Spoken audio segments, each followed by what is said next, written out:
Hello everyone, मैं रश्मि आप सभी का अपने यूट्यूब चैनल पर स्वागत करती हूँ। आई होप कि आप सब लोग अच्छे होंगे बेटा। तो आज हमारी मैथ में क्लास नंबर 35 है और हमने शुरू करा था बेटा सिंपल इंटरेस्ट। ठीक है, सिंपल इंटरेस्ट चल रहा है अभी अपना। इसमें हमारी एक क्लास हो गई है और आज अपनी सेकंड वाली क्लास है। तो पहली क्लास में हमने इसका बेसिक करा था और बेसिक से रिलेटेड बहुत सारे क्वेश्चंस भी हमने सॉल्व करी थी। ठीक है, तो चलिए आज क्लास की शुरुआत क्वेश्चन से करेंगे। ठीक है, अगर आप चैनल पर पहली बार आए तो चैनल को सब्सक्राइब कर सकते हैं। ये आपका सिलेबस है, हमने इतना सिलेबस कंप्लीट कर लिया है और अभी हम एसआई कर रहे हैं। एसआई के बाद हम सीआई करेंगे और उसके बाद अपना एडवांस वाला पोर्शन आ जाएगा फिर। ठीक है, तो इसमें हम मेंसुरेशन या अलजेब्रा एक चीज स्टार्ट करेंगे। आप जो बोल दोगे वो स्टार्ट कर दिया जाएगा। ठीक है, मेंसुरेशन या अलजेब्रा। तो चलिए क्लास की शुरुआत करती हूँ, मैं इधर आती हूँ। क्वेश्चन पहला वाला और इसे सॉल्व करते हैं। यदि x रुपए पर a% की दर से m वर्षों के लिए साधारण ब्याज उतना ही है जितना y रुपए पर a² % की दर से m² वर्षों के लिए है, तो x अनुपात y किसके बराबर होगा, ये हमसे कहा जा रहा है। ठीक है, तो मैंने आपको पहली वाली क्लास में एक फॉर्मूला लिखवाया था, उसी से सॉल्व करेंगे। ठीक है, देखो मैंने आपको ये लिखवाया था बेटा कि जो आपका साधारण ब्याज होता है, मतलब कि एसआई जो होता है, इसके बराबर क्या होता है बेटा, इसके बराबर होता है आपका PRT/100। ठीक है, ये मैंने आपको लिखवाया था। याद है ना? नहीं याद है तो अभी आप यहाँ से देख लेंगे। तो इस क्वेश्चन को हम इसी से करेंगे। तो हमसे कहा जा रहा है कि x रुपए पर a% की दर से, ठीक है, या तो आप 100 लिख लो या फिर ऐसे रखो कि कट जाएगा परसेंटेज से परसेंटेज। तो a% की दर से m वर्षों में जो साधारण ब्याज हमको मिलता है, उतना ही साधारण ब्याज हमें y रुपए पर a² % की दर से m² वर्षों में मिलता है, ऐसा हमसे कहा जा रहा है। ठीक है, यहां से हम ए और परसेंटेज से स्क्वायर और परसेंटेज कट जाएगा। ए स्क्वायर का मतलब क्या होता है बेटा, अगर ऐसे हमने लिख दिया है, इसका मतलब है कि ए इंटू ए हमारा लिखा हुआ है, तो एक ए से एक ए कट जाएगा और एक ए हमारे पास बचेगा। ठीक है, ऐसे ही एम से ये स्क्वायर कट जाएगा और केवल एक एम हमारे पास बचेगा। तो यहां से हमारा x/y बराबर कितना आ जाएगा बेटा, am/1 आ जाएगा। ठीक है, या तो आप ऐसे ही समझ लो कि AM/1 बनेगा, या फिर आप इसे ऐसे भी लिख सकते हैं कि x/y बराबर AM/1 आपका होगा। x/y = AM/1 आपका हो जाएगा। ठीक है, ये क्या हो जाएगा बेटा, आपका आंसर हो जाएगा। और इसे हम अभी हटा देते हैं। समझ पा रहे हैं ना? बहुत ही बेसिक सा क्वेश्चन था, बट आ जाता है कभी एक्स बाई करके, तो बच्चे थोड़े कंफ्यूज हो जाते हैं, तो इसलिए इसको हमने पहले नंबर पर ही ले लिया था।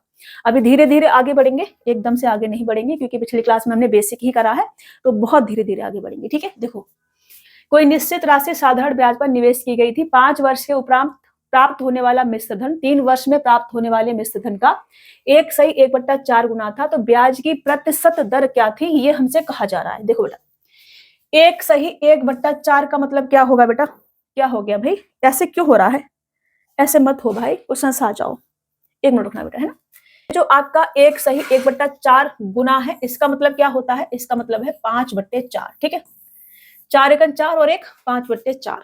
इसका मतलब मैं ये कह सकती हूँ कि अगर हम p रुपए कहीं इन्वेस्ट कर रहे हैं, निवेश कर रहे हैं, ठीक है, तो उस पर हमको 3 साल में अमाउंट जो बनता है, 3 साल में, ठीक है, पहले 3 साल में जो अमाउंट बनता है वो हमारा 4 रुपए बनता है और 5 साल में 5 रुपए हो जाता है। इसका मतलब ये है। ठीक है, क्वेश्चन का जो हमसे कह रहा है, तो 3 साल यहां तक हो गए, तो अगले 2 साल का ब्याज में और ऐड कर दूं तो नया अमाउंट बनेगा, और जो नया अमाउंट बनता है वो कितना है, 5 रुपए है, ऐसा हमसे कहा जा रहा है बेटा। ठीक है, ऐसा हमसे कहा जा रहा है।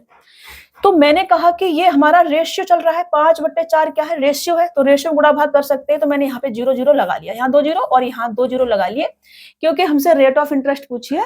कैलकुलेशन को थोड़ा इजी बनाने के लिए हम रेशियो में गुणा भाग कर सकते हैं। ठीक है, रेशियो में हमने सीखा था। तो यहाँ से मैं आप ये देख सकते हैं कि 2 साल में कितना बढ़ रहा है बेटा, ये 100 रुपए बढ़ रहा है, मतलब कि 2 साल में ब्याज 100 रुपए मिलती है। और आपको एक चीज ये पता होगा कि साधारण ब्याज में जो हमें ब्याज मिलती है वो हमेशा प्रिंसिपल पे मिलती है। ठीक है, हमेशा किस पे मिलती है, प्रिंसिपल पे मिलती है, ब्याज पर ब्याज नहीं मिलती है। तो मैं यहां से ये कह सकती हूँ कि 2 साल में अगर ब्याज मुझे 100 रुपए मिलती है, तो 1 साल में ब्याज कितनी मिलेगी बेटा, 50 रुपए मिलेगी। कितनी मिलेगी, 50 रुपए मिलेगी। अगर 1 साल में ब्याज 50 रुपए है, तो 3 साल में कितनी मिली होगी, 150 रुपए ब्याज हमको मिली होगी। ठीक है, मतलब कि ये जो अमाउंट है आपका, अमाउंट 1 और अमाउंट 2 लिख देती हूँ मैं इसको, तो ये जो आपका अमाउंट 1 है, इसमें ब्याज भी इंक्लूड है। ठीक है, अमाउंट बराबर क्या होता है, प्रिंसिपल प्लस का एसआई, तो इसमें ब्याज भी इंक्लूड है, तो प्रिंसिपल कितना रहा होगा बेटा आपका, 250 रुपए। कितना रहा होगा 250 रुपए। इस 250 रुपए पर एक साल में ब्याज कितना मिल रहा है बेटा 50 रुपए। 250 का 50 कितना परसेंट होता है 20% होता है। तो 20% आपका रेट ऑफ इंटरेस्ट आ जाएगा। ये आपका आंसर हो जाएगा। ठीक है, ये क्या है बेटा आपका रेट ऑफ इंटरेस्ट जो आपसे पूछिए। तो ऑप्शन बी वाला आपका राइट आंसर होगा। अगर आप डायरेक्ट ऐसे नहीं कर पाते हैं तो आप ऐसे करेंगे कि ये जो 50 है ये 250 का कितना परसेंट है, ऐसे आप कर सकते हैं। ठीक है, क्योंकि एक साल की बात हो रही है तो डायरेक्ट आप सॉल्व कर सकते हैं। यहाँ से 0 से 0 और 5 से काटोगे 5 बार और 5 से काटोगे तो 20 बार जाएगा, तो आपका ये 20% आ जाएगा। तो रेट ऑफ इंटरेस्ट कितनी हो जाएगी बेटा 20% हो जाएगी। समझ गए? देखो मैंने बहुत ही बेसिक तरीके से समझाने की कोशिश की है। हमारे पास P रुपए थे जो हमने निवेश करे हैं। पहले 3 साल में जो हमारा अमाउंट बन रहा है वो 4 है, तो हमने 400 मान लिया था। ठीक है, फिर 5 साल बाद अमाउंट 500 बनता है, मतलब कि अगले 2 साल में ये 500 हो जाता है। 400 से अगले 2 साल में 500 हो जाता है। तो 2 साल में ब्याज हमको 100 रुपए मिलती है, तो 1 साल में ब्याज कितनी मिलेगी 50 रुपए। अगर 1 साल में ब्याज 50 रुपए है तो 3 साल में 150 रुपए। अगर ये अमाउंट पहले वाले में 150 रुपए ब्याज है तो प्रिंसिपल 250 रुपए बचा होगा। 250 रुपए प्रिंसिपल है और 250 रुपए पर 1 साल में ब्याज हमको 50 मिल रहा है, तो कितना परसेंट हो गया बेटा 20%। ठीक है, चलिए आगे बढ़े। नेक्स्ट क्वेश्चन, एक राशि पर 10 वर्ष का साधारण ब्याज 3130 रुपए है। यदि 5 वर्ष बाद मूलधन 5 गुना हो जाता है तो 10 वर्ष के बाद कुल कितना ब्याज प्राप्त होगा, ये हमसे कहा जा रहा है। अभी देखो एक चीज समझ लो, पहले मैंने आपको ये लिखवाया है कि जो आपका साधारण ब्याज होता है एसआई जो होता है, इसके बराबर क्या होता है बेटा PRT बट्टे 100 होता है। ठीक है, क्या होता है PRT बट्टे 100 आपका होता है एसआई बराबर। तो ये जो आपका एसआई है ये किस पे डिपेंड करता है बेटा PRT पे डिपेंड करता है। अगर मैं प्रिंसिपल को और आर को सेम कर दूं, अगर मैं प्रिंसिपल और आर को सेम कर दूं तो जितना गुना मेरा टाइम बढ़ेगा उतना मेरा ब्याज बढ़ेगा। अगर मैं टाइम और रेट ऑफ इसको टाइम और दर को इक्वल कर दूं, रेट ऑफ इंटरेस्ट को सेम कर दूं, तो जितना मेरा प्रिंसिपल बढ़ेगा उतना ब्याज बढ़ेगा। मतलब कि जितना जितना ये घटेंगे बढ़ेंगे उतना ही इस पे भी फर्क पड़ेगा। समझ रहे? अभी देखो क्वेश्चन सॉल्व करूंगी तो समझ में आएगा। एक बार मैं इसे हटा के साफ साफ फिर से लिखती हूँ। मैं समझाने की कोशिश कर रही हूँ, शायद आपको समझ में नहीं आ रहा होगा। अभी क्वेश्चन सॉल्व करेंगे फिर समझ में आएगा। ठीक है, मैं इधर साइड में लिख देती हूँ कि जो आपका एसआई होता है ये किसके बराबर होता है बेटा PRT, या फिर ऐसे भी लिख सकते हैं हम। ठीक है, P into R percent into T ऐसे भी लिख सकते हैं। इसे ऐसे ही लिख देती हूँ मैं, समझ में थोड़ा सा ज्यादा अच्छे से आएगा फिर आपको। ठीक है, ऐसे मैंने इसको लिख दिया बेटा। ओके, अब हमसे ये कहा जा रहा है कि एक राशि पर 10 वर्ष का साधारण ब्याज 3130 रुपए है। यदि 5 वर्ष के बाद मूलधन 5 गुना हो जाता है तो 10 वर्ष के बाद कुल कितना ब्याज मिलेगा, ये हमसे कहा जा रहा है। पहले केस में एक राशि पर 10 वर्ष का साधारण ब्याज 3150 रुपए है। 10 वर्ष का मतलब 5 वर्ष का तोड़ लेती हूँ, क्योंकि इधर 5 वर्ष के बाद कितना हो रहा है 2 गुना हो रहा है। ठीक है, मतलब कि 5 वर्ष के बाद 5 गुना हो रहा है, तो मैं 5 वर्ष में ही तोड़ लेती हूँ। 5 वर्ष ये वाला और 5 वर्ष ये वाला। ठीक है, मैंने यहाँ पर किसमें तोड़ दिया बेटा 5 वर्ष में तोड़ लिया। मतलब मैं प्रिंसिपल पहले की बात करूं तो यहाँ पर मैंने पहले 1 रुपया लगाया और यहाँ भी 1 रुपया लगाया। ठीक है, प्रिंसिपल हमेशा इक्वल रहता है, समझ रहे हो ना, ब्याज पे ब्याज तो रहती नहीं है एसआई में। तो यहाँ भी मैंने 1 रुपया लगाया, तो यहाँ भी मैंने 1 रुपया लगाया पहले केस में। लेकिन दूसरे केस में क्या हुआ है, ये वाला जहां पर 10 वर्ष का ब्याज 3150 मिल रहा है, यहाँ पर मैंने 1 रुपया। दूसरे केस में क्या हुआ है बेटा कि प्रिंसिपल यहाँ तो हमारा पहले 5 साल के लिए तो 5 है, बट अगले 5 साल के लिए हमने 5 गुना कर दिया है। कितना कर दिया बेटा 5 गुना कर दिया है, 5 गुना। तो यहां से मैं देख रही हूँ यहाँ पे प्रिंसिपल कितना आ रहा है हमारा 2, यहाँ पर प्रिंसिपल टोटल कितना आ रहा है हमारा 6 आ रहा है। प्रिंसिपल को हमने कितना गुना कर दिया बेटा 3 गुना कर दिया, 3 गुना। अब प्रिंसिपल को मैंने 3 गुना कर दिया है, रेट ऑफ इंटरेस्ट और टाइम मेरा इक्वल ही है। पहले भी 10 साल था, अभी भी 10 साल है। पहले भी जो रेट ऑफ इंटरेस्ट था अभी भी वही रेट ऑफ इंटरेस्ट है। तो जितना गुना मेरा प्रिंसिपल होगा उतना ही गुना ब्याज हो जाएगी। समझ रहे हो ना? तो प्रिंसिपल अगर हमारा 3 गुना हुआ है तो ब्याज भी 3 गुना हो जाएगी। पहले 10 वर्ष का ब्याज कितना था बेटा 3130 था। ठीक है, 3130 था। तो अब 10 वर्ष के लिए ब्याज कितना हो जाएगा, अभी तो 3 गुना हो रहा है, तो इसका भी 3 गुना हो जाएगा। समझ रहे हो? तो ये कितना आ जाएगा 0 और 9 और 3 और 9, मतलब कि 9390 रुपए अब आपका ब्याज जो है हो जाएगा। समझ में आ गया मैं आपको क्या समझा रही थी? मैं आपको एक बार फिर से समझाती हूँ यहाँ से, क्योंकि क्वेश्चंस बनेंगे और आप कंफ्यूज होंगे। कंफ्यूज आपको नहीं होना है। मैंने कहा कि आपका जो साधारण ब्याज होता है उसके बराबर principal into rate of interest into time आपका होता है। ठीक है, यही होता है। अब यहां से अगर मैं रेट ऑफ इंटरेस्ट और टाइम को सेम कर दूं, जितना पहले वाले केस में जितना था उतना ही दूसरे वाले केस में है, तो फिर जो मेरा ब्याज होगा वो किस पर डिपेंड करेगा? प्रिंसिपल पर डिपेंड करेगा। जितना प्रिंसिपल घटेगा बढ़ेगा उसी रेशियो में हमारा साधारण ब्याज भी घटेगा बढ़ेगा। समझ रहे हो? अगर मैंने रेट ऑफ इंटरेस्ट और टाइम को इक्वल कर दिया तो जिस रेशियो में मेरा प्रिंसिपल घटेगा बढ़ेगा उसी रेशियो में मेरा साधारण ब्याज भी घटेगा बढ़ेगा। अभी समझ में आ गया आपको? चलिए, अगर ऐसे ही प्रिंसिपल और रेट ऑफ इंटरेस्ट को इक्वल कर दूंगी तो फिर टाइम के ऊपर डिपेंड करेगा। टाइम जितना घटेगा बढ़ेगा उतना ही ब्याज हमारा घटेगा बढ़ेगा। समझ रहे ना? चलिए, 10,500 रुपए की धनराशि 3 सही 4/5 वर्षों में एक निश्चित साधारण ब्याज दर पर 13,825 रुपए हो जाती है। समान धनराशि पर 5 वर्षों में पहले से दुगनी ब्याज दर पर साधारण ब्याज क्या होगा, ये हमसे कहा जा रहा है। समान धनराशि 5 वर्षों में पहले से दुगनी ब्याज दर पर, ठीक है। प्रिंसिपल सेम कर दिया हमने, तो पहले तो मैं यहां से 1 साल में ब्याज कितना मिल रहा है वो हमें देखना पड़ेगा। तो ये जो 10,500 रुपए है बेटा आपका, इस पर हमें 5 तिया 15 और 4 19/5 वर्षों में ब्याज कितना मिलता है बेटा? 10,500 अगर इसमें से माइनस करेंगे तो 3,325, ठीक है, 3,325 रुपए ब्याज आपका रह जाएगा, ठीक है, ये रह जाएगा। अभी अगर ये 19/5 साल में 3,300 रुपए 3,325 रुपए ब्याज हमको मिलता है, तो 1 साल का ब्याज कितना रहा होगा? 1 साल का ब्याज कितना रहा होगा? 19 से काटो, पहले 19 से इसको डिवाइड करोगे तो 19 एक 19, फिर 13 और 14 बचेगा, फिर 19 14 का मतलब क्या होगा? 142, 19 सत्ते 133 और फिर 7 और दोनों 19 पंजू 95, ठीक है, 175 आ जाएगा। फिर 5 का मल्टीपल धर करेंगे तो 17 पंजू 85 और 5 25 का मतलब क्या होगा बेटा? ये होगा आपका 875, ठीक है, 875। समझ गए? तो 1 साल का ब्याज आपका कितना है? 875 है। अब हमसे क्या कहा जा रहा है कि समान धनराशि पर, धनराशि यही वाली है, ठीक है, समान धनराशि पर 5 वर्ष में R% को दुगुना कर दिया, दोगुनी ब्याज दर पर। यहां पर 1 वर्ष का R% की दर से, ठीक है, 1 वर्ष का R% की दर से 875 रुपए ब्याज हमें मिल रहा है। अब हमने क्या कर दिया? 5 वर्ष के लिए ब्याज कितना कर दिया बेटा? 2R%। समझ रहे हो ना? 2R% हमने कर दिया। यहां पर हमारा कितना था बेटा? केवल हमारा R% बन रहा था। यहां पर कितना बन रहा है? 10R% हमारा बनेगा, 10 गुना हो गया, ठीक है। बाई भी लगा सकते हैं, बाई भी लगा सकते हैं, कोई दिक्कत नहीं। 1 साल 5 साल, ठीक है, वो समझने की बात है। तो ये 10 गुना हो गया। ये कितना गुना हो गया बेटा? 10 गुना हो गया। तो ये जो ब्याज है ये भी कितना हो जाएगा आपका? 10 गुना हो जाएगा, और ये 8,750 रुपए आपका बन जाएगा। ये क्या हो जाएगा बेटा? आपका आंसर, ठीक है, 8,750 ऑप्शन बी आपका राइट आंसर हो जाएगा। यहाँ कंफ्यूज तो नहीं हो रहे हो ना? देखो एक बार मैं से सही से लिख के फिर से समझाती हूँ आपको। थोड़ा सा क्वेश्चन जो है अच्छा है, अगर समझ लोगे तो फायदे में रहोगे, नहीं समझोगे तो अपना कुछ नहीं जाता, आपको पता ही है। फिर भी मैं समझा रही हूँ, ठीक है। देखिए, मैंने कहा कि इस पर जो हमको ब्याज मिलता है कितने टाइम में बेटा? 19/5 साल में, ठीक है। वो कितना मिल रहा है? वो मिल रहा है 3,325, ठीक है, ये मिल रहा है। तो हमने कहा कि इस पर जो हमें 1 साल में ब्याज कितना मिलेगा? 1 साल में इतने साल में R% की दर से हमें ब्याज इतना मिलता है, ठीक है। यह मल्टीपल का साइन बना देती हूँ। 1 साल में R% की दर से ब्याज कितना मिलेगा बेटा?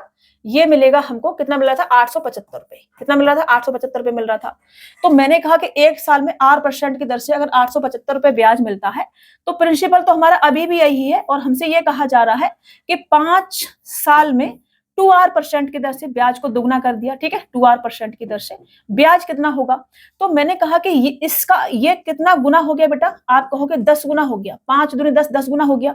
तो ये अगर 10 गुना हुआ है तो ये जो ब्याज हमको मिला है यहाँ पर SI, ये भी 10 गुना हो जाएगा बेटा। समझ रहे हो? ये भी क्या हो जाएगा? 10 गुना हो जाएगा, और 8,750 रुपए आपका आंसर हो जाएगा। अभी समझ पा रहे हैं? क्वेश्चन टफ नहीं है, अगर समझ लोगे तो, नहीं समझोगे तो फिर टफ है, समझ लोगे तो टफ नहीं है। अगर समझ में नहीं आया है तो फिर से आप पूछ लेना, ठीक है। चलिए आगे बढ़ते हैं।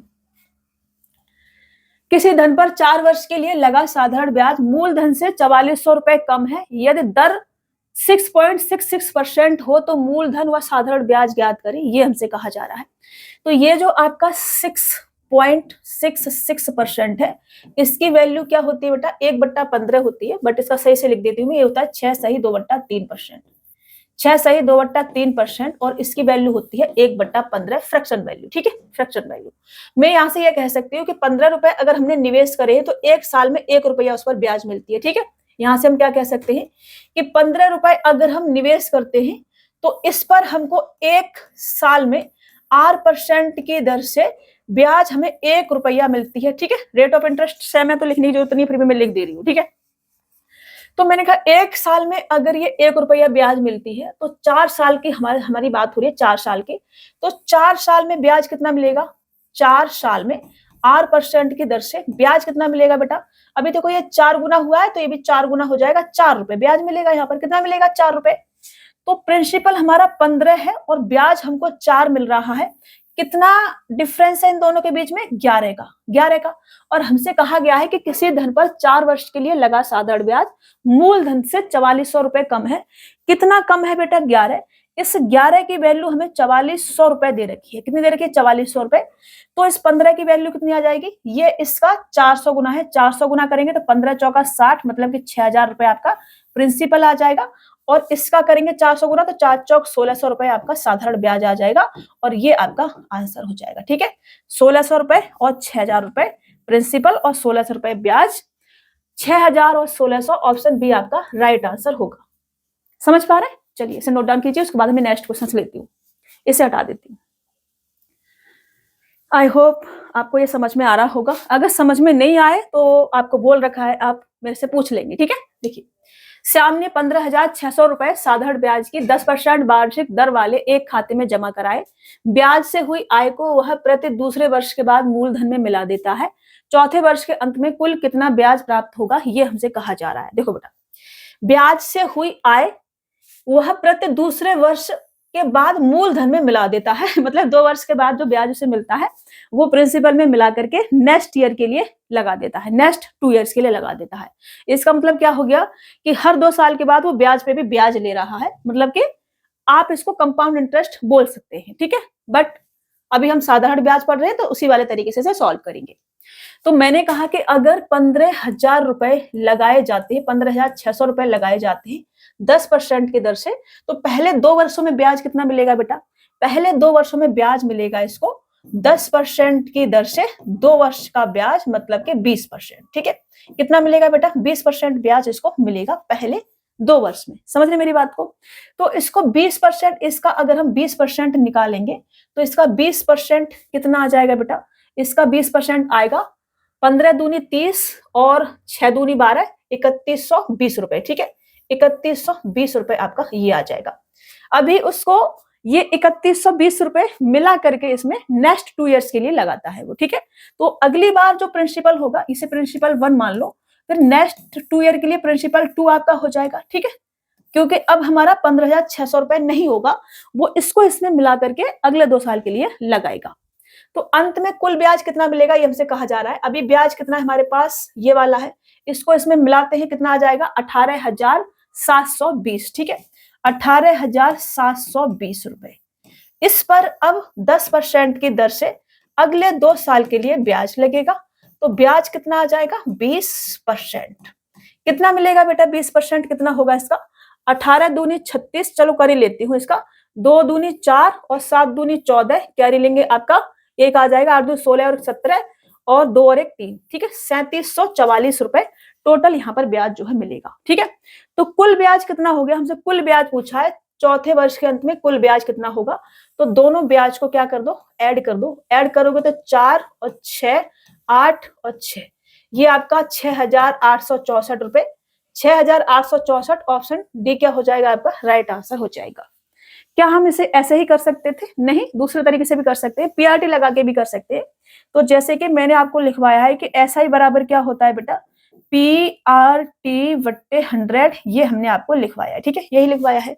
ये आपका पहला वाला तरीका हो गया, ये आपका दूसरा तरीका हो गया। देखो मैंने कहा कि मेरे पास 15,600 रुपए हैं, तो पहले 2 साल में ब्याज उसको 20% मिलेगा, मतलब कि ये 120% हो जाएगा अगले 2 साल के लिए। ठीक है, ये लगा दिया जाएगा। ठीक है बेटा, फिर अगले 2 साल के लिए फिर से 20% ब्याज, मतलब कि 120% फिर से हो जाएगा ये, समझ रहे हो, 120% फिर से हो जाएगा ये। अब इसे सॉल्व कर लो, इसे सॉल्व करोगे यहाँ से डबल जीरो से, ये 4 जीरो से, ये जीरो और ये वाला, ये सब काट दोगे, ठीक है। काटने के बाद ये आपका कितना आ जाएगा, इससे मल्टीपल कर लेती हूँ, तो ये आ जाएगा आपका 12×5 = 12 × 6 = 72 और 7 कैरी बचेगा, 12×5 = 60 और 7 कितना होगा 67, 6 आ जाएगा, 12 और 6 कितना होगा 18, फिर से 12 का मल्टीपल करेंगे इसके साथ में, तो ये कितना आ जाएगा बेटा, ये आ जाएगा आपका 12 दूनी 24, इधर ले लेते ठीक है, 12 दूनी 24 और कैरी लेंगे कितना आ जाएगा आपका 2, 7, 12 7 84 और 2 86, कैरी लेंगे 8, फिर 12 8 96 और 8 कितना होगा 104, कैरी लेंगे आपका 10 और 12 और 10 कितना होगा बेटा 22, ये आपका 22,464 आ जाएगा। 22,464 में से प्रिंसिपल माइनस करो आपका 15,600 रुपए। अब आपका ब्याज बनेगा 4, 6, 14 में से 6 जाएंगे 8 और 21 में से 15 जाएंगे 6, 6,864 ये आपका ब्याज आ जाएगा, ठीक है। आप ऐसे भी कर सकते हैं, पीआरटी वाले तरीके से भी कर सकते हैं और आप इसको उससे भी कर सकते हैं, किससे, चक्रवृद्धि वाले ब्याज वाले तरीके से, ठीक है। जैसे सीआई में हम लगाते हैं, हमने कहा कि पहले 2 वर्ष में 20% बन रहा है, फिर नेक्स्ट ईयर के लिए फिर से 20% बनेगा, तो 20% बराबर क्या होता है बेटा, 20% बराबर 1/5 होता है, मतलब 5 रुपए अगर हम लगाते हैं तो 1 साल में 1 रुपए ब्याज मिलती है, 6 हो जाता है। मैं यहाँ से कह सकती हूँ कि 5 से 6 हो जाता है ये 1 साल में, तो 2 साल में कितना हो जाएगा बेटा, 25 से स्क्वायर कर देंगे 36 हो जाएगा, ठीक है। कितना हो जाएगा 36, इस 25 की वैल्यू मेरे को 15,600 दे रखी है, ब्याज कितना मिल रहा है 5 और 6 11, तो इस 11 की वैल्यू कितनी आ जाएगी बेटा 6864 आ जाएगी, ठीक है। ये आपका आंसर हो जाएगा। इतने छोटे तरीके से भी आप कर सकते हैं, लेकिन सबसे बेस्ट है कि आप अभी सीआई समझ रहे, वो एसआई समझ रहे हैं, तो ये आपको समझ में आना चाहिए, ठीक है। ये सबसे अच्छा है, इससे तो आपको समझना ही है, लेकिन अभी मैंने सीआई पढ़ाया नहीं है तो इस पे मैं ज्यादा जोर नहीं दूंगी, नहीं तो आपको बहुत सारे डाउट क्रिएट होने लग जाएंगे, ठीक है। अभी अपना ये वाला तरीका और ये वाला तरीका आपने सीख लेना है। ये आपका आंसर होगा, आप चाहें तो 11 से काट के देख सकते हैं, 11 6 66, फिर 2 बचेगा, 11 दूनी 22, 11 चौक 44, ये आपका 11 का मल्टीपल बढ़ रहा है। 1500 रुपए की राशि को 1 भाग साधारण ब्याज की 10% वार्षिक ब्याज दर से तथा शेष भाग 7% वार्षिक दर से उधार दिया, 3 वर्ष में कुल ब्याज 396 रुपए प्राप्त हुआ, तो 10% की दर से दी गई धनराशि क्या है, ये हमसे पूछा जा रहा है। 10% की दर से दी गई धनराशि, ठीक है, की गई धनराशि नहीं, दी गई धनराशि क्या होगी, ये हमसे पूछा जा रहा है। तो मैंने कहा कि 3 वर्ष में जो ब्याज मिल रहा है वो कितना है बेटा 396 है, तो 1 वर्ष में ब्याज कितना मिल रहा होगा 132 रुपए मिल रहा होगा, ठीक है, 132 रुपए ब्याज जो है मिल रहा होगा। अभी ऐसे क्वेश्चंस को हम एलिगेशन से भी कर सकते हैं, एलिगेशन से ये जल्दी सॉल्व हो जाते हैं बजाय आपके पीआरटी वाले फॉर्मूले से, ठीक है। तो मैं फॉर्मूला भी लगा के आपको बता दूंगी, अभी मैं इसे एलिगेशन से सॉल्व करूंगी, वो आपने सीखना है, ठीक है। एग्जाम में आपको अगर ऐसा कोई क्वेश्चन आता है तो एलिगेशन से ही सॉल्व करना है आपने, ठीक है। देखिए बेटा, हमने कहा कि 150 रुपए की राशि को 1 भाग 10% और 1 शेष भाग 7% की दर से लगाया गया है 3 साल के लिए, और 3 साल में ब्याज इतना मिलता है, तो हमने कहा 1 साल में ब्याज कितना मिलेगा इतना। अब 1 साल कर लिया तो 10% 7% में काम करेंगे, तो हमने कहा कि 1500 रुपए है हमारे पास में, इसका 1 भाग हम 10% की दर से लगाते हैं और 1 भाग हम 7% की दर से लगाते हैं बेटा, ठीक है, ऐसे लगाते हैं। तो मैंने कहा कि अगर इसका ये 2 पार्ट में ना तोड़ करके केवल 1 पार्ट में पूरा का पूरा 1500 रुपए हमने 10% की दर से अगर लगा दिया होता तो ब्याज हमें 150 रुपए मिलता बेटा, ठीक है। कितना मिलता, 150 रुपए ब्याज मिलता। अगर हमने ये 1500 रुपए 10% की दर से ना लगा करके पूरा का पूरा भाग हमने 7% की दर से लगा दिया होता तो ब्याज हमें कितना मिलता 105 रुपए मिलता, लेकिन दोनों से ब्याज मिल कितना रहा है 1 साल में 132 रुपए मिल रहा है। अब आपने एलिगेशन लगाना है बेटा, ठीक है।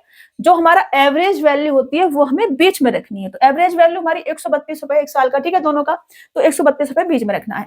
अब हमें इसे सॉल्व करना है, तो 150 में से 132 जाएगा 18 आ जाएगा, और 132 में से 105 जाएगा तो यहाँ पर 27 आ जाएगा, ठीक है।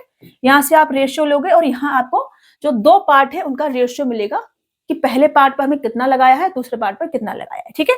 रेशियो लेंगे, 9 से काटेंगे, 9 तिया 27 और 9 दूनी 18, टोटल ये कितना आ रहा है बेटा 5 आ रहा है, ठीक है, 5 आ रहा है।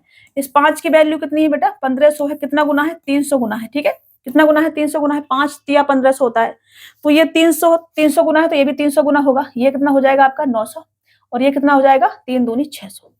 हमसे क्या पूछा है, हमसे पूछा है 10% की दर से, तो 10% की दर से 900 रुपए, ये आपका आंसर होगा 900 रुपए। ठीक है, 900 रुपए बेटा, 900 रुपए आपका आंसर हो जाएगा। अभी देखो मैं आपको पीआरटी वाले तरीके से बताऊंगी, इसलिए मैंने जगह इधर खाली रखी थी, क्योंकि अगर आपको ये समझ में नहीं आया होगा तो फिर दिक्कत हो जाएगी।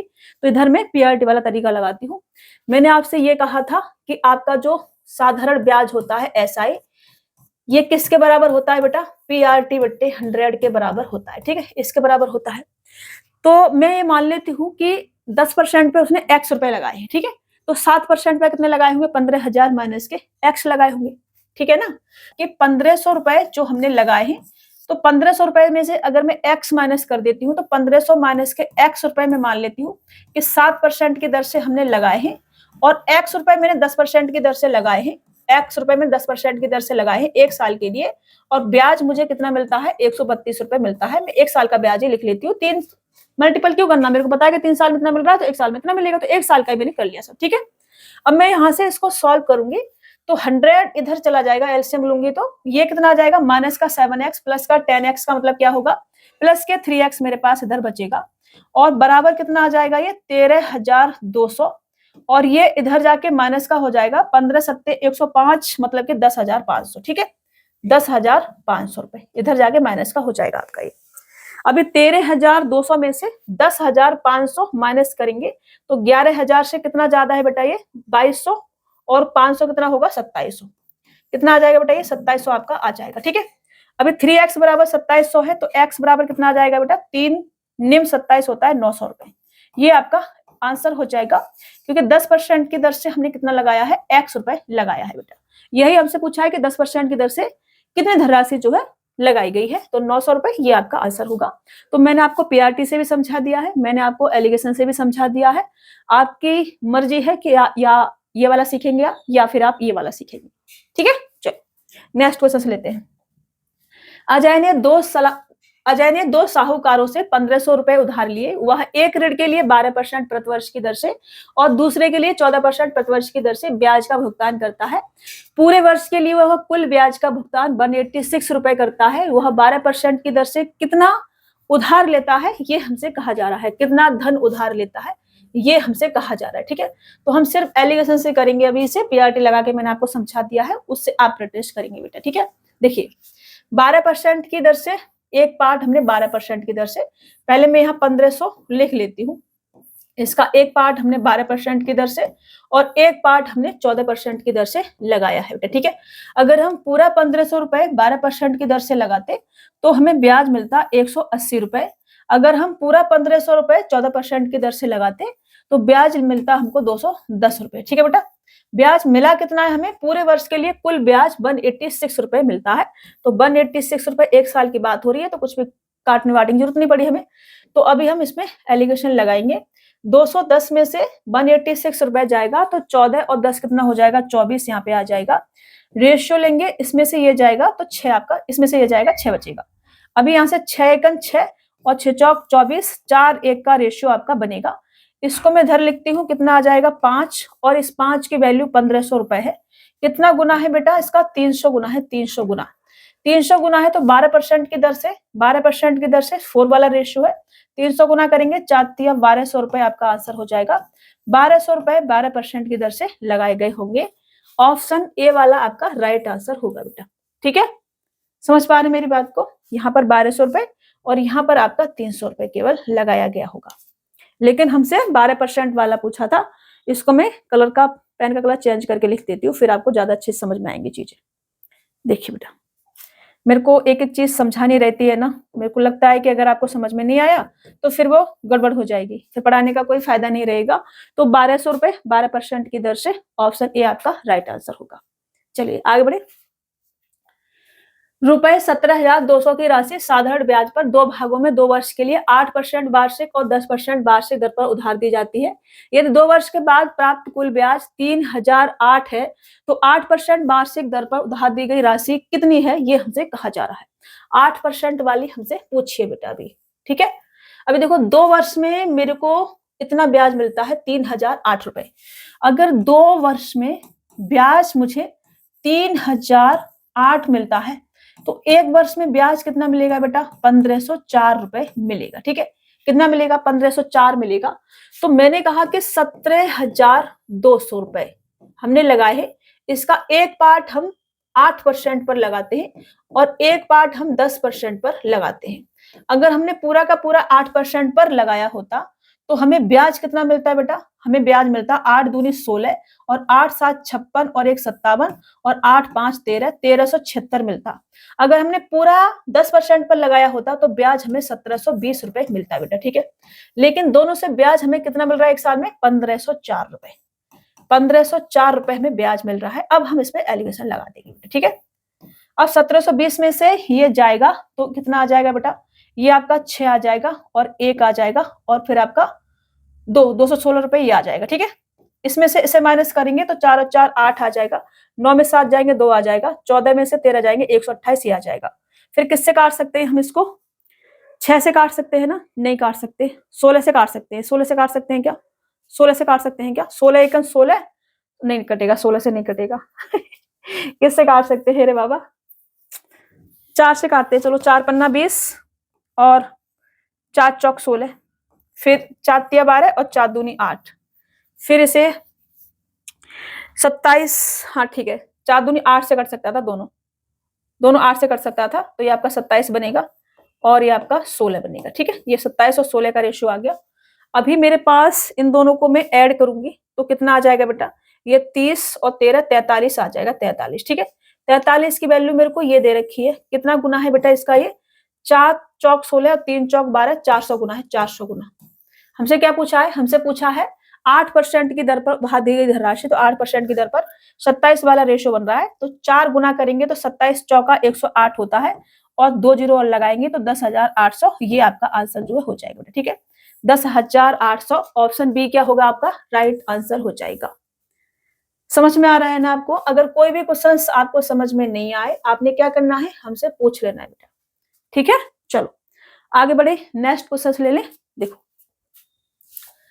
अनिल ने 5,000 रुपए की राशि को 10 वर्ष के लिए साधारण ब्याज पर इस प्रकार उधार दिया कि ब्याज की दर पहले 2 वर्षों के लिए 6% प्रति वर्ष, अगले 2 वर्षों के लिए 8% प्रति वर्ष और 4 वर्ष के बाद 10% वार्षिक हो, तो 10 वर्ष के अंत में वह कितना ब्याज अर्जित करेगा, ये हमसे कहा जा रहा है। देखो बेटा, अभी मैंने आपको सिखाया है कि जो हमें साधारण ब्याज मिलता है वो किसके बराबर होता है?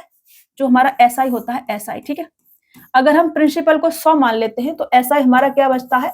Rate of interest into time, ये साधारण ब्याज बचता है हमारा। ठीक है, तो पहले 2 वर्ष के लिए 6% पर दिया गया है, पहले वाले केस में 2 वर्ष के लिए 6% की दर से दिया गया है, तो टोटल ब्याज 6 दूनी 12% हमें मिलेगा। ठीक है बेटा, दूसरे केस में क्या कह रहे हैं? अगले 2 वर्ष के लिए 8% की दर से दिया गया है, तो ब्याज 8 दूनी 16% मिलेगा बेटा। फिर 4 वर्ष से अधिक के लिए अगर लेते हैं तो 10% की दर से ब्याज देना होता है और टोटल 10 वर्ष के लिए लिया गया है। 10 वर्ष के अंत में ब्याज कितना होगा ये पूछा है, तो 2 और 2 4 वर्ष हो गए, 6 वर्ष हमारे पास बचा हुआ है अभी। ठीक है, तो 6 वर्ष के लिए 10% की दर से ब्याज अब लगेगा, तीसरा वाला ये केस होगा बेटा। ठीक है, तो यहाँ पर 60% टोटल ब्याज यहाँ मिलेगा। तो टोटल ब्याज कितना है बेटा? 60 70 80 88%। 88% ब्याज बनेगा इस पर 5,000 रुपए की राशि पर। तो ये जो 5,000 रुपए है अपने आप में 100% बराबर है बेटा। 100 पे हमने कैलकुलेशन करी, हमने कहा कि अगर हम प्रिंसिपल को 100 मानते हैं तो ऐसा ही जो हमारा 8% इंटू टाइम के बराबर बचता है। तो 100% बराबर अगर हमारे पास 5,000 रुपए है तो 88% बराबर कितना आ जाएगा बेटा? 4,400 रुपए आ जाएगा। 4,400 रुपए आपका क्या हो जाएगा? साधारण ब्याज प्राप्त हो जाएगा। ऑप्शन बी आपका राइट आंसर होगा बेटा। समझ पा रहे हैं? देखो, हमने बहुत ही सिंपल तरीके से करा है, सिंपल ही है क्वेश्चन, ज्यादा कुछ है नहीं इसमें। समझ में नहीं आया तो पूछ लेना। निखिल ने पहले 2 वर्षों के लिए 6% प्रति वर्ष की दर से कुछ पैसे उधार लिए, अगले 3 वर्षों के लिए 9% प्रति वर्ष की दर से और 5 साल से आगे की अवधि के लिए 14% प्रति वर्ष की दर से। यदि वह 9 वर्षों के अंत में कुल 11,400 रुपए का ब्याज देता है तो उसने कितना पैसा उधार लिया था, ये हमसे कहा जा रहा है। देखो बेटा, पहले 2 वर्षों के लिए 6% की दर से और अगले 3 वर्षों के लिए 9% की दर से और 5 साल से आगे की अवधि के लिए 14% ब्याज लगता है और टोटल 9 वर्ष के लिए पैसा जो है लिया गया है। ठीक है, तो पहले 2 वर्ष के लिए 6% की दर से ब्याज कितना बनेगा, 6 दूनी 12%। अगले 3 वर्ष के लिए 9% की दर से ब्याज कितना बनेगा, 9 तिया 27%। अब 5 वर्ष से ज्यादा के लिए लेते हैं तो 14% ब्याज देना पड़ता है। टोटल 9 वर्ष के लिए है तो 5 ये हो गया, बाकी कितना बचेगा, 4 वर्ष। 4 वर्ष के लिए ब्याज कितना लगेगा, 14%। 14 चौका 56%। टोटल ब्याज कितना हो रहा है बेटा, 7 और 9 6 15, कैरी लेंगे 1 आ जाएगा तो आपका 8 और 1 9, 95% टोटल ब्याज जो है बढ़ रहा है। 95% बढ़ रहा है ब्याज और इसकी वैल्यू मुझे 11,400 दे रखी है बेटा। अब प्रिंसिपल अपने आप में 100% होगा तो 100% की वैल्यू कितनी आ जाएगी, 12,000 रुपए। ये आपका क्या हो जाएगा, आंसर हो जाएगा बच्चा। ठीक है, 12,000 रुपए, ऑप्शन सी क्या होगा आपका राइट आंसर हो जाएगा। आगे बढ़े, नेक्स्ट क्वेश्चन ले ले। चलिए, 8100 रुपए को 3 भागों में इस प्रकार बांटा गया है कि पहले भाग का 4% की दर से 6 साल के लिए, दूसरे भाग को 6% की दर से 3 साल के लिए तथा तीसरे भाग को 9% की दर से 4 साल के लिए दिया गया। तीनों से प्राप्त साधारण ब्याज बराबर है, तीनों भाग ज्ञात करें, ये हमसे कहा जा रहा है। अब देखो बैचलर्स क्वेश्चंस के लिए एक फॉर्मूला ट्रिक वगैरह होती है, आप तरीके से समझेंगे तो उसकी जरूरत नहीं पड़ेगी। समझ रहे, मेरे से ये कहा जा रहा है कि पहले भाग पर जो कि 4% की दर से 6 साल के लिए लगाया गया है, ठीक है, 6 साल के लिए लगाया है हमने 4% की दर से, ब्याज कितना मिलेगा बेटा, 6 चौक 24% मिलेगा। समझ रहे हो, दूसरे भाग को हमने 3 साल के लिए लगाया है 6% की दर से, 3 साल के लिए लगाया है 6% की दर से, ब्याज कितना मिलेगा बेटा, 18% मिलेगा। तीसरे भाग को हमने 9% दर 4 साल के लिए लगाया है, 4 साल के लिए 9% की दर से हमने लगाया है बेटा। ठीक है, 4 साल के लिए 9% की दर से लगाया है तो 9 चौक 36% ब्याज हमें मिलेगा। अब हमसे कहा जा रहा है कि जितना ब्याज मुझे पहले पार्ट पे मिलता है उतना ही दूसरे पे मिलता है, उतना ही तीसरे पे मिलता है। तो जब भी मुझे ब्याज इक्वल इक्वल मिल रहा है, इसका मतलब पहले पार्ट का 24% बराबर दूसरे पार्ट का 18% बराबर तीसरे पार्ट का 36%, ऐसे कह सकते हैं। तो जब ये तीनों बराबर बराबर हैं तो हमें एक ऐसी संख्या माननी है जो इन तीनों से कटे, वो क्या आ जाएगा, इनका एलसीएम। इनका एलसीएम लेंगे, कितना आ जाएगा बेटा, 72। 72 तीनों से कटेगा, 24 से काटोगे तो 24 तिया 72, 18 चौक 72 और 36 दूनी 72। समझ रहे हो, ये क्या आएगा बेटा, ये प्रिंसिपल का रेशियो आएगा, प्रिंसिपल फर्स्ट, प्रिंसिपल सेकंड और प्रिंसिपल थर्ड वाला। ठीक है, ये प्रिंसिपल जो हमने अलग अलग लगा दिया है 8100 रुपए को, उनका रेशियो हमारे पास ये आएगा। तो यहां से मैं देखती हूँ ये कितना बन रहा है हमारा 9, इस 9 की वैल्यू मुझे 8100 दे रखी है। कितना गुना है बेटा, 900 गुना है, 900 गुना, तो ये 900 गुना है तो इसका भी 900 गुना होगा, 9 तिया 2700 रुपए बनेगा ये, इसका भी 900 गुना होगा, 9 चौक 3600 रुपए बनेगा, इसका भी 900 गुना होगा, 9 दूनी 1800 रुपए बनेगा और ये सब आपके आंसर हो जाएंगे। 2700, 3600, 1800, 2700, 3600, 1800, ऑप्शन बी वाला आपका राइट आंसर हो जाएगा। अब देखो ऐसा होता क्यों है वो समझा देती हूँ। ऐसा इसलिए होता है, पेज ले लेती हूँ एक, ऐसा इसलिए होता है कई बार कोई व्यक्ति ज्यादा प्रॉफिट कमाने के लिए थोड़ा थोड़ा पैसा अलग अलग लगा देता है, किसी को 5% पे दे दिया, किसी को 10% पे दे दिया, किसी को 7% पे दे दिया। ऐसा होता है ना, कोई जानने वाला आ जाता है तो फिर उससे कम ब्याज ले लेते हैं, कहते चलो दे देते हैं, कोई बात नहीं है, कुछ तो मिलेगा ही।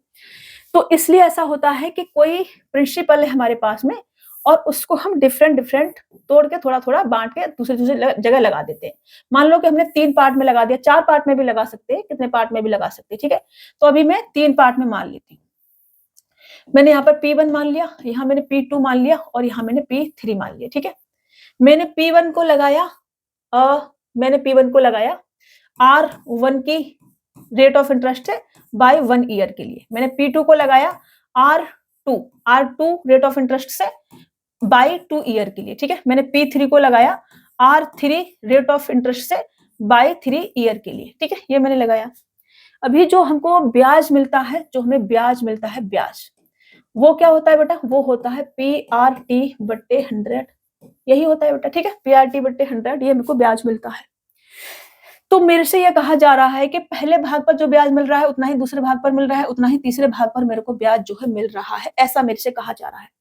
तो यहां से मैं ये कह सकती हूँ कि पहले भाग का P1 R% की दर से, ठीक है, इंटू का Y1 ईयर के लिए बराबर P2 और R2 बट्टे 100 इंटू का Y2 बराबर P3। तो समझाना पड़ेगा मुझे, ये आपका फॉर्मूला बनेगा यहाँ से, ठीक है, R3 बट्टे 100 और Y3। ऐसा है, ब्याज ऐसे ऐसे मिलता है, ऐसा हमसे कहा जा रहा है, ठीक है। यहां से मैं 100 से 100 काट सकती हूँ सभी में से, ठीक है, कॉमन मिल जाएगा, सभी में से काट दिया। अब मेरे को अगर मेरे को ये P1 लेना है, ठीक है, बराबर में K मान लेती हूँ, कुछ भी मान लेती हूँ, K मान लेती हूँ, मान लो K मान लिया मैंने इसके बराबर। तो यहाँ से P1 बराबर कितना आ जाएगा, P1 बराबर आ जाएगा K upon by R into by, ठीक है, ये आ जाएगा। और यहाँ से P2 बराबर कितना आ जाएगा बेटा, K अपॉन R2 इंटू के बाई 2, ठीक है, ईयर टाइम दे रखा है, बाई क्या है, ईयर टाइम, टी भी ले सकते हैं, तो टी लिख लेती हूँ मैंने बाई लिख दिया तो बाई रहने देती हूँ। यहाँ से P3 बराबर कितना आ जाएगा बेटा, K अपॉन R3 इंटू का बाई 3, ठीक है, जो हम टाइम ले रहे हैं मैंने ईयर लिख दिया है, मुझे टी ही लिखना चाहिए था, बट गलती हो गई मेरे से, माफ कर देना। ठीक है, आप बाई को टी लिखना है, ठीक है, बाई को क्या लिखना है आपने, टी लिखना है। तो अभी मेरे को रेशियो लेना है P1 P2 P3 का, प्रिंसिपल का रेशियो। तो यहाँ से मेरे को क्या आ जाएगा, ये P1 ratio P2 ratio P3 कितना आ जाएगा बेटा, ये आ जाएगा आपका K अपॉन R1 और बाई1 रेशियो K अपॉन R2 और बाई2 रेशियो K अपॉन R3 और बाई3, ठीक है, ये आ जाएगा। K से K हमारा कटेगा तो हमारे पास क्या बचेगा, 1 upon R1 बाई1 ratio 1 upon R2 और बाई2 रेशियो 1 अपॉन R3 और बाई3। ये हमारा होता है प्रिंसिपल का रेशियो, तीनों के प्रिंसिपल का रेशियो हमारे पास ये आ जाएगा, समझ रहे। अब देखो क्वेश्चंस अगर मैं करूं वो वाला इसी वाले तरीके से, तो देखो क्वेश्चंस क्या था हमारा, 8100 रुपए थे हमारे पास, जिनको हमने 3 पार्ट में लगाया था, ठीक है। 3 पार्ट क्या क्या थे बेटा, इसको हटा के मेरे को बनाना पड़ेगा, पहले मेरे को देखना पड़ेगा कौन कौन से पार्ट है। इधर मैं देख लेती हूँ एक बार, इधर आते हैं। तो पहला वाला है 6% की दर से 4, मतलब 6 वर्ष के लिए 4% दर से, 3 वर्ष के लिए 6% दर से, ठीक है। पहला वाला है हमारा 6 वर्ष के लिए 6 वर्ष के लिए 6 वर्ष के लिए 4% की दर से। दूसरा वाला है हमारा 3 वर्ष के लिए, और कितना परसेंट है, रेट ऑफ इंटरेस्ट क्या है, 6% और 4/9, ठीक है, 6% की दर से। और तीसरा पार्ट है हमारा 4 वर्ष के लिए और 9% की दर से, ठीक है, यही है बेटा, समझ में मेरी बात, यही मिल रहा है हमको। तो यहाँ से मेरे को क्या मिलेगा बेटा, 6 चौक 24% और 6 तिया 18% और ये हमारा 9 चौक 36% हो जाएगा, ठीक है। अभी मेरे को रेशियो लेना है P1 ratio P2 ratio P3, तो क्या आ जाएगा, 1/24, परसेंटेज से परसेंटेज कट जाएगा सभी में, 1/18 और 1/36। अब ऐसे करूंगी, मेरे को फिर भी क्या लेना पड़ेगा, एलसीएम, 36 18 24 का 72 एलसीएम आ जाएगा, कितना आ जाएगा बेटा, 72, ठीक है, एलसीएम कितना आ गया, 72, 24 से काटोगे 24 तिया 72, 18 चौक 72 और 36 दूनी 72, ये प्रिंसिपल का रेशियो आ गया। ये टोटल कितना आ रहा है 9, और 9 की वैल्यू मेरे को 8100 दे रखी है, 8100, 900 गुना है, 900 गुना है तो ये कितना आ जाएगा, 9 तिया 27 और 9 चौक 36 और 9 दूनी 18। ये तो मैं शॉर्ट में कर रही हूँ तब ऐसा आ रहा है, नहीं तो आपका थोड़ा सा और भी भयंकर बन सकता है, ये समझ रहे हो ना। तो आपने ये सब नहीं करना है, जो मैं तरीका आपको बताया है वैसे ही करना है। देखो पूरा पेज भर गया है समझाते समझाते। मैंने आपको क्या बताया कि अगर ब्याज हमारा इक्वल मिल रहा है, हमको सभी पार्ट से बराबर बराबर ब्याज मिल रहा है, तो हम यहीं पे रहेंगे। P1 P2 P3 का जो रेशियो बनेगा वो ब्याज निकालेंगे, 24%, 18%, 36%। अब सभी पे ब्याज बराबर बराबर मिल रहा है, तो कोई एक ऐसी संख्या मानो जो सभी से कटे, 72 सभी से कट रही थी तो 72 हमने मान लिया। तो 24 से काटेंगे 3 बार, 24 तिया 72, 18 चौक 72, 36 दूनी 72, ये हमारा प्रिंसिपल का रेशियो बनेगा, जो कि हमारा पहले पिछले वाले अभी समझाया था, वहां पर बहुत सारी कैलकुलेशन के बाद बन रहा था, यहाँ पर हमने समझाया ना, ये इतनी सारी कैलकुलेशन करने के बाद आपका बन रहा था। तो ये खिचड़ी नहीं पकानी है आपने सिंपल अपना ये वाला तरीका लगाना है, ठीक है, ये वाला तरीका आपने सिंपल सा रखना है, अपने क्वेश्चन को ऐसे सॉल्व करना है। अगर अमाउंट बोल देगा कि अमाउंट मिश्र बराबर बराबर मिलता है, तो देखो प्रिंसिपल भी ऐड हो जाता है, तब हमारा अमाउंट बनता है। तो 100 ऐड करके फिर हम लिखेंगे, क्वेश्चन से आएगा, फिर मैं आपको समझाऊंगी। अभी यही तरह करने देते हैं, कंफ्यूजन बनेगा नहीं तो आपको, तो यहाँ पे मतलब कि डाउट बन जाएगा, नहीं तो कंफ्यूज हो जाएंगे आप, एकदम से इतनी सारी चीजें नहीं सीख सकते हैं। अभी मैं यहाँ पे समझाती हूँ। 11,800 रुपए को 3 भागों में इस प्रकार बांटा गया है कि पहले भाग को 12.5% की दर से 10 साल के लिए, दूसरे भाग को 14.2/7% की दर से 14 साल के लिए, तथा तीसरे भाग को 16.2/3% की दर से 9 साल के लिए दिया गया। तीनों से प्राप्त साधारण ब्याज बराबर है। सबसे बड़े और सबसे छोटे भाग के बीच का अंतर क्या है, ये हमसे कहा जा रहा है। तो देखो बेटा, यहां से P1 रेशियो डायरेक्ट लिखो आप, P2 और P3। P1 पे क्या हो रहा है बेटा, पहले भाग का 12.5% बराबर क्या होता है, 1/8। यहाँ लिख देती हूँ 1/8। और ये जो आपका 14.2/7 है, इसकी वैल्यू क्या होती है बेटा, 1/7। और क्या है, और ये जो आपका 16.2/3 है, इसकी वैल्यू क्या होती है बेटा, इसकी वैल्यू होती है 1/6। ठीक है, कितनी होती है, 1/6। तो अभी मैं ये कह सकती हूँ कि P1 पर 1/8 रेट ऑफ इंटरेस्ट की दर से 10 साल के लिए है, और P2 जो है वो 1/7 रेट ऑफ इंटरेस्ट की दर से 14 साल के लिए है, और P3 जो है वो 1/6% की दर से 9 साल के लिए। ठीक है, ऐसे कह सकती हूँ। ये परसेंटेज को मैंने फ्रैक्शन में चेंज करके ऐसे लिख दिया।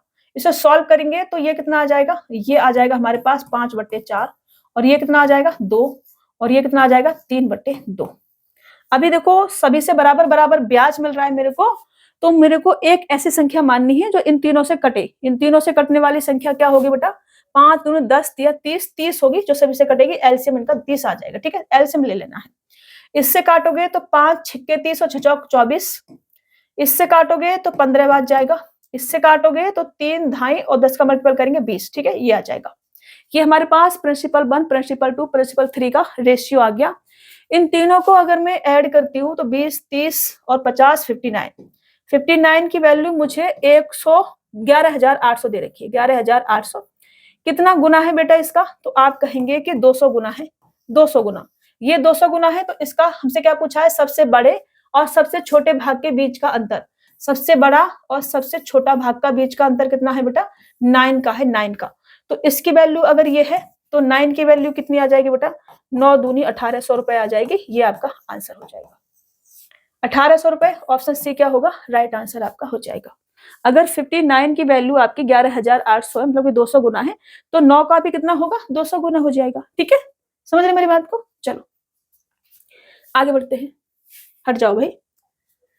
72,000 रुपए को 3 भागों में इस प्रकार बांटा गया है कि पहले भाग को 10% की दर से 5 साल के लिए, दूसरा भाग को 5% की दर से 20 साल के लिए, तथा तीसरा भाग को 25% की दर से 8 साल के लिए दिया गया। तीनों से प्राप्त धनराशि बराबर है धनराशि। इस बार हमारा अमाउंट बराबर है, समझ रहे हो ना, मिश्र धन बराबर है। दो बड़े भागों के बीच का अंतर क्या है, ये हमसे कहा जा रहा है।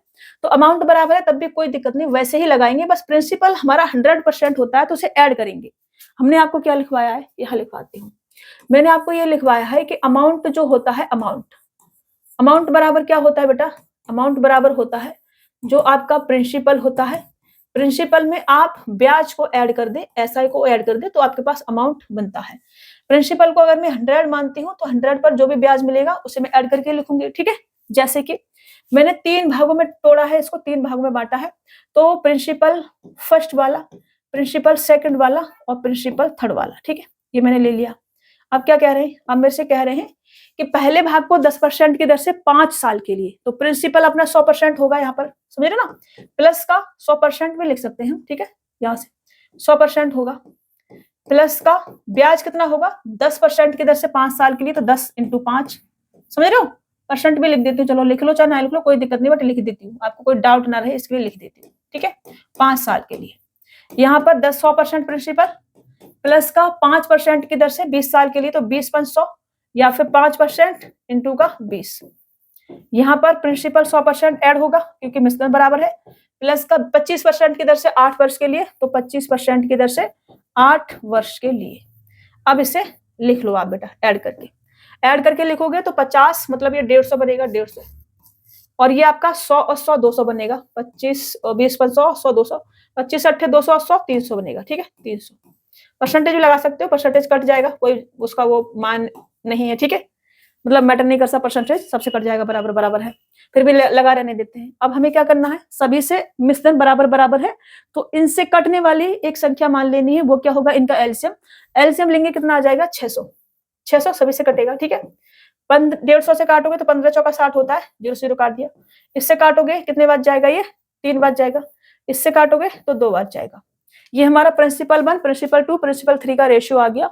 इनको ऐड करोगे तो ये 9 आ जाएगा, 9। और इस 9 की वैल्यू हमें 72,000 दे रखी है, 72,000। हमसे क्या पूछा है, 72,000। दो बड़े भागों के बीच का अंतर, दो बड़े भाग 4 और 3, अंतर करेंगे कितना आएगा, 1। तो 1 की वैल्यू कितनी आ जाएगी बेटा, 9 8 72, 8,000 आ जाएगी, और यही आपका आंसर हो जाएगा। 1 की वैल्यू 8,000, ऑप्शन पहला वाला ही आपका राइट आंसर होगा। समझ रहे हैं ना। देखो इतना सा क्वेश्चन है, बहुत छोटा सा, ये भी आपको लिखने की आवश्यकता नहीं है। जब आप सीख जाएंगे तो आप डायरेक्ट यहाँ से लिखेंगे 150%, 200%, परसेंटेज लगाने की जरूरत नहीं है आपका। 150, 200, 300, फिर आपने एलसीएम लेना है, और इतना सा क्वेश्चन आपका बनेगा, ये इतना सा, सिर्फ इतना सा बनेगा। समझ रहे हैं। चलो आगे बढ़े। यदि 1761 रुपए को 3 भागों में इस प्रकार बांटा जाए कि 10% प्रतिवर्ष की दर से क्रमशः 3, 4 और 5 वर्ष के बाद बराबर मिश्र धन मिले, तो तीनों भागों की क्या क्या धनराशियां होंगी, ये हमसे कहा जा रहा है। अभी देखो 10% की दर से 3, 4, 5 वर्षों के लिए दिया गया है, 3 पार्ट में दिया गया है। तो प्रिंसिपल 1, प्रिंसिपल 2 और प्रिंसिपल 3 बराबर कितना होगा बेटा, 100%। तीनों जगह प्रिंसिपल ऐड होगा अपना, ठीक है, क्योंकि मिश्र धन बराबर बराबर है, तो प्रिंसिपल तीनों जगह ऐड होगा। प्लस का 10% इधर से 3 साल के लिए, तो 30% यहाँ बन गया। 10% इधर से 4 साल के लिए, तो 40% यहाँ बन गया। प्लस का 10% 5 साल के लिए, तो 50% यहाँ बन गया। इनको ऐड करके लिखेंगे, कितना आ जाएगा बेटा, ये आपका 130, ये 140, और ये आपका 150 आ जाएगा। एक संख्या जो सभी से कटेगी वो क्या होगा, इनका एलसीएम। एलसीएम कितना आ जाएगा, 13 और 14 और 15 आ जाएगा, अगर हम 0 0 सभी से काट देते हैं तो। क्योंकि हमें रेशियो चाहिए, तो काट दो आप 0 0, कल से थोड़ा सा शॉर्ट बना लो, ठीक है। अब यहाँ पर कितना आएगा, 13 से काटोगे तो 14 × 15 का मतलब क्या होगा, 15 चौका 60, मतलब कि 210। और यहाँ पे कितना आएगा बेटा, 13 × 15 बनेगा, तो 15 तिया 45, मतलब कि 195। और यहाँ पे कितना आएगा, 14 × 13 का मतलब 14 तिया 42, मतलब कि 182, ठीक है, ये आपका बनेगा। इनको मैं ऐड करती हूँ, कितना आ जाएगा, ये आपका 7 आ जाएगा, और 18 का 8 कैरी लूंगी, 1 आ जाएगा, 4 और 1 5, 587 आ जाएगा। 587 की वैल्यू मुझे क्या दे रखी है, 1761 दे रखी है, 1761। ये इसका कितना गुना है, या ऐसे कर लेती हूँ, यहाँ पे मेरे को लिखना भी है ना, इधर नहीं लिख सकते तो इधर लिख लेती हूँ। तो 210 बराबर कितना होगा, 195 बराबर कितना होगा, और 182 बराबर कितना होगा, ये हमें बताना है, ठीक है बेटा। यहाँ जगह नहीं थी तो मैंने यहाँ पे लिख दिया। तो ये इसका कितना गुना बन रहा है, 5 तिया 15, 8 तिया 24, 7 तिया 21, 3 गुना बन रहा है। तो इसका भी हम कितना कितना गुना कर देंगे बेटा, 3 3 गुना कर देंगे सभी जगह। 3 3 गुना करोगे तो ये बनेगा 21 तिया 63, मतलब कि 630, एक ही बन रहा है, ऑप्शन बी आपका राइट आंसर हो जाएगा। 630, उसके बाद 585, और उसके बाद आपका 546, ये आपके क्या हो जाएंगे बेटा, आंसर हो जाएंगे, ठीक है। समझ रहे हमारी बात को, ऐसे आपने कर लेना है। आसान है ना, बहुत ज्यादा, बहुत ही आसान है। अगर आपका बेसिक क्लियर है ना, बेसिक चीजें अगर आपने ठीक से समझी है, जैसे कि मैंने पहली क्लास आपको कराई थी, अगर आपने वो क्लास ठीक से देखी है तो आपको ये चीजें समझ में आएंगी। अगर आपका बेसिक क्लियर नहीं है तो आप कोई भी चैप्टर पढ़ लेंगे, आपको कुछ भी समझ में नहीं आएगा, इधर से सीखोगे और इधर से बाहर निकल जाएगा। समझ रहे। तो ऐसे नहीं करना है, आपने एक एक चीज को ध्यान से अच्छे से समझना है, उसके बाद प्रैक्टिस करनी है। देखो, एक पिता ने अपनी 2 बेटियों को 1,08,000 रुपए को इस प्रकार दिया कि 18 साल बाद, 18 साल का होने पर दोनों बेटियों को समान धन मिले। अभी एक बेटी 10 साल की तथा दूसरी 12 साल की है, ब्याज की दर 5% है, तो दोनों बेटियों को कितना कितना धन मिलेगा, ये हमसे कहा जा रहा है। देखो बेटा, मैं 2 बेटी मान लेती हूँ, एक ए है और एक बी है, ठीक है। ये अभी ए जो है वो अभी 10 साल की है, 10 साल की, और ये वाली 12 साल की है। तो जब ये 18 साल की होगी बेटा, तो कितने साल ऐड हो रहे हैं इसमें, 8 साल तक इसको ब्याज मिलेगा। और जब ये 18 साल की होगी तो इसे सिर्फ 6 साल तक ब्याज मिलेगा। कितने साल तक बेटा, 6 साल तक, इसे 8 साल और 6 साल तक। समझ रहे हो, 8 साल तक ब्याज मिलेगा, कितने परसेंट की दर से, 5% की दर से। तो टोटल ब्याज 8 × 40% मिलेगा। 6 साल तक ब्याज मिलेगा 5% की दर से, तो टोटल ब्याज छिपंजे 30% मिलेगा। लेकिन ये ब्याज है, हमसे कहा जा रहा है कि बराबर बराबर धनराशि मिले, मतलब कि मिश्र धन, अमाउंट बराबर बराबर मिले, समझ रहे हो ना। तो ए और बी को, ए का कितना बनेगा, प्रिंसिपल ऐड करेंगे 100% प्लस का ब्याज मतलब कि 40%, ठीक है। बी को प्रिंसिपल ऐड करेंगे 100% और मतलब कि ब्याज 30%। कितना आ जाएगा बेटा, ये 140 और ये कितना आ जाएगा 130, समझ रहे। यहां से 0 से 0 कोई एक ऐसी संख्या जो दोनों से कटे, वो क्या आएगी, इनका एलसीएम, और वो होगा 14 इंटू का 13। 14 से काटोगे तो 13 बाद जाएगा और 13 से काटोगे तो 14 बाद जाएगा। ये आपका आ जाएगा इनकी धनराशि जो मिलेगी उसका रेशियो। अभी इनको मैं ऐड करूंगी तो 27 आएगा। 27 की वैल्यू मेरे को 10,000 नहीं 1,08,000 दे रखी है। ये इसका कितना गुना है बेटा, 4,000 गुना है, 4,000 गुना। तो ये कितना आ जाएगा, 13 चौका 52,000 और ये कितना आ जाएगा, 14 चौका 56,000। तो 52,000 और 56,000 ये आंसर हो जाएंगे, ठीक है। 52,000 और 56,000 ऑप्शन ए वाला आपका राइट आंसर हो जाएगा। समझ पा रहे हैं ना आप, यहाँ पे यहाँ लिख लो, ए को मिला है 13 और बी को मिला है आपका 14। तो अगर ये इसका 4,000 गुना है तो इसका कितना हो जाएगा, यहाँ भी 4,000 गुना कर दो और यहाँ भी आप 4,000 गुना कर दो। तो ये आपका 13 चौका 52, ठीक है। कितना बनेगा, 13 चौका 52,000 और ये आपका 14 चौका 56,000। अभी समझ में आ रहा है ना, साइड में मैं लिख दिया, ये आपका आंसर हो जाएगा। बस मैंने यही लिख दिया था बट साइड में भी लिख दिया है, आपको समझ में आता रहे। चलो, यदि ए द्वारा रुपए का निवेश करके प्राप्त की गई राशि 9,100 3 साल के लिए 9,100 रुपए 3 साल के लिए 10% प्रतिवर्ष की दर से साधारण ब्याज पर बी द्वारा 8% प्रतिवर्ष की दर से 5 साल के लिए एक निश्चित राशि का निवेश करके प्राप्त राशि के बराबर है साधारण ब्याज पर, तो बी द्वारा निवेश की गई राशि का 90% क्या होगा। मतलब क्वेश्चन से है कि ए जो है वो 9,100 रुपए का निवेश करता है 10% की दर से, कितने साल के लिए, 3 साल के लिए। जितना हमारा इस पर अमाउंट बनता है 9,100 रुपए पर 3 साल के लिए 10% दर से जो अमाउंट बनेगा मिला करके प्रिंसिपल में, वो बी एक निश्चित अमाउंट लगाता है, उस पर 8% की दर से 5 साल में उतना ही बनता है अमाउंट, ठीक है। बराबर अमाउंट बराबर बराबर बता रही है। तो मैंने कहा कि अगर ए और बी को मैं यहाँ पे ले लूं तो ए जो है वो 3 साल के लिए और 10% की दर से लगाता है, तो 10 या 30%, तो ए का कितना आ जाएगा 130%, समझ रहे ना। बी जो है वो 8% की दर से 5 साल के लिए, 8 45, तो बी का कितना आ जाएगा 140%।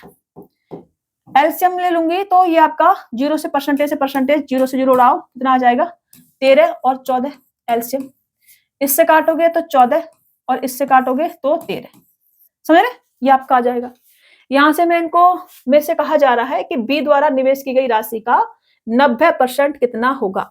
अभी मेरे को ये कह रहे हैं कि ए के पास जो 14 है इसकी वैल्यू मेरे पास कितनी है 9100 है, तो बी की वैल्यू पहले मैं निकालूंगी। बी 13 है तो 13 की वैल्यू कितनी आ जाएगी बेटा 9100 बट्टे 14 इंटू का 13, ये आ जाएगी बेटा, ठीक है बी की वैल्यू। अब बी का जो निवेश है इसका 90% हमसे पूछा है, तो इसका 90% हम बता देते हैं, बस इतना सा क्वेश्चन है हमारे पास। 90% करेंगे तो 00 से 00 चला जाएगा, उसके बाद 7 दूनी 14 और 7 एक 7 7 तिया 21, उसके बाद इससे इसको काटेंगे तो 45 बाद जाएगा, 3 त्रिका 9 और 9 पंजे 45, 5 आएगा लास्ट में, ये आपका आंसर होगा 7605। ये क्या हो जाएगा बेटा आपका आंसर हो जाएगा 7,605 रुपए, बी का 90% निवेश आ जाएगा, ठीक है। चलिए, एक निश्चित धनराशि वार्षिक साधारण ब्याज पर 3 वर्षों में रुपए 15,778 हो जाती है, वही धनराशि आर प्लस 2% साधारण वार्षिक क्या है ये साधारण ब्याज पर साधारण ब्याज पर कर लो, वार्षिक साधारण ब्याज पर उतने ही समय में 16,510 रुपए हो जाती है। आर का मान ज्ञात करें, ये हमसे कहा जा रहा है। देखो बेटा, अभी देखो 3 वर्षों में इतना रुपए हो जाती है, ठीक है, इसमें प्रिंसिपल भी ऐड होगा, वही धनराशि आर प्लस 2% की दर से। टाइम तो अभी भी 3 वर्ष का ही है, टाइम अगर 3 वर्ष का ही है तो मेरे रेट ऑफ इंटरेस्ट सिर्फ 2% बढ़ रही है, इसका मतलब ब्याज मेरा कितना बढ़ जाएगा 3 दूनी 6%, ठीक है। ये 3 वर्ष में 2% एक्स्ट्रा बढ़ रहा है, तो 3 दूनी 6%, ठीक है, 6%, इसे हटाओ 6%, 3 दूनी 6%, तो मैं यहां से कह सकती हूँ कि 6% बराबर कितना आ जाएगा, इसमें 6% ब्याज इंक्लूड होगी, ठीक है।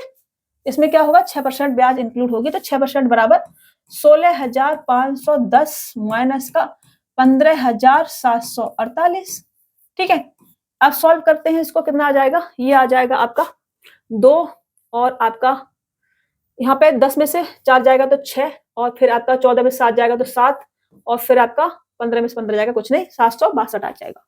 6% बराबर अगर 762 है तो 100% बराबर कितना आ जाएगा बेटा, 6 एकन 6, और उसके बाद एक बचेगा, 6 दूनी 12 और 6 सत्ते 42, 12,700 आपका आ जाएगा 100% बराबर। अब 100% बराबर 12,700 है बेटा, हमसे कहा जा रहा है आर का मान क्या होगा। अभी मैं आपसे ये कह रही हूँ कि 3 वर्ष में इतना हो जाना है, ठीक है, 3 वर्ष में अमाउंट बन रहा है हमारा, 3 वर्ष में जो हमारा अमाउंट है, क्या अमाउंट, अमाउंट 3 वर्ष का जो हमारा अमाउंट है वो कितना है बेटा, 15,748 है। तो अगर मैं प्रिंसिपल को माइनस कर दूं तो मेरे पास ब्याज बचेगा। ये मेरे पास क्या है बेटा, प्रिंसिपल है, ठीक है, ये मेरे पास क्या है, प्रिंसिपल है, मेरे पास अमाउंट है, इसमें से माइनस करूंगी तो मेरे पास साधारण ब्याज आ जाएगा। कितना आ जाएगा बेटा, 12,700 माइनस करेंगे 15,748 में से, तो आपका 3,048 आ जाएगा, 3,048 ब्याज। ठीक है, अब ब्याज बराबर क्या होता है, पीआरटी बटे 100, तो वही लगा देते हैं, तो 12,700 रुपए पर 3 साल में 8% की दर से हमें ब्याज मिलता है कितना, 3,048 रुपए। यहां से डबल जीरो हटाएंगे तो यहां से आर बराबर कितना आएगा बेटा, 8% आएगा, और ये आपका राइट आंसर हो जाएगा। आप काट के देख लेना, ठीक है, आर बराबर आपका 8% बनेगा बेटा, ठीक है ना। चलिए आगे बढ़े, नेक्स्ट क्वेश्चन ले क्या देखो आप सॉल्व कर लेना, ऐसे सॉल्व करोगे ना, 3 से काटना, फिर इससे काटना, 8 बार आपका ये कट जाएगा। अभी मैं आगे बढ़ती हूँ, नेक्स्ट क्वेश्चन लेती हूँ। आ जाओ भाई, कोई राशि साधारण ब्याज पर 3 वर्षों में 49,600 और 5 वर्षों में 56,000 रुपए हो जाती है। यदि ब्याज की दर 2% अधिक होती तो राशि कितने वर्षों में 2 गुनी हो जाती, ये हमसे कहा जा रहा है। अब देखो, ब्याज की दर 2% अधिक होती तो राशि कितने वर्षों में 2 गुनी हो जाती। 2 गुनी होने का मतलब है कि जितना प्रिंसिपल है उतनी ब्याज हमें चाहिए, तो जब भी जितना प्रिंसिपल होता है उतनी हमको ब्याज चाहिए होती है। इसका मतलब ये हो गया कि प्रिंसिपल बराबर आपका एसआई हो गया, ठीक है, क्या हो गया बेटा, प्रिंसिपल बराबर आपका एसआई हो गया, साधारण ब्याज हो गया।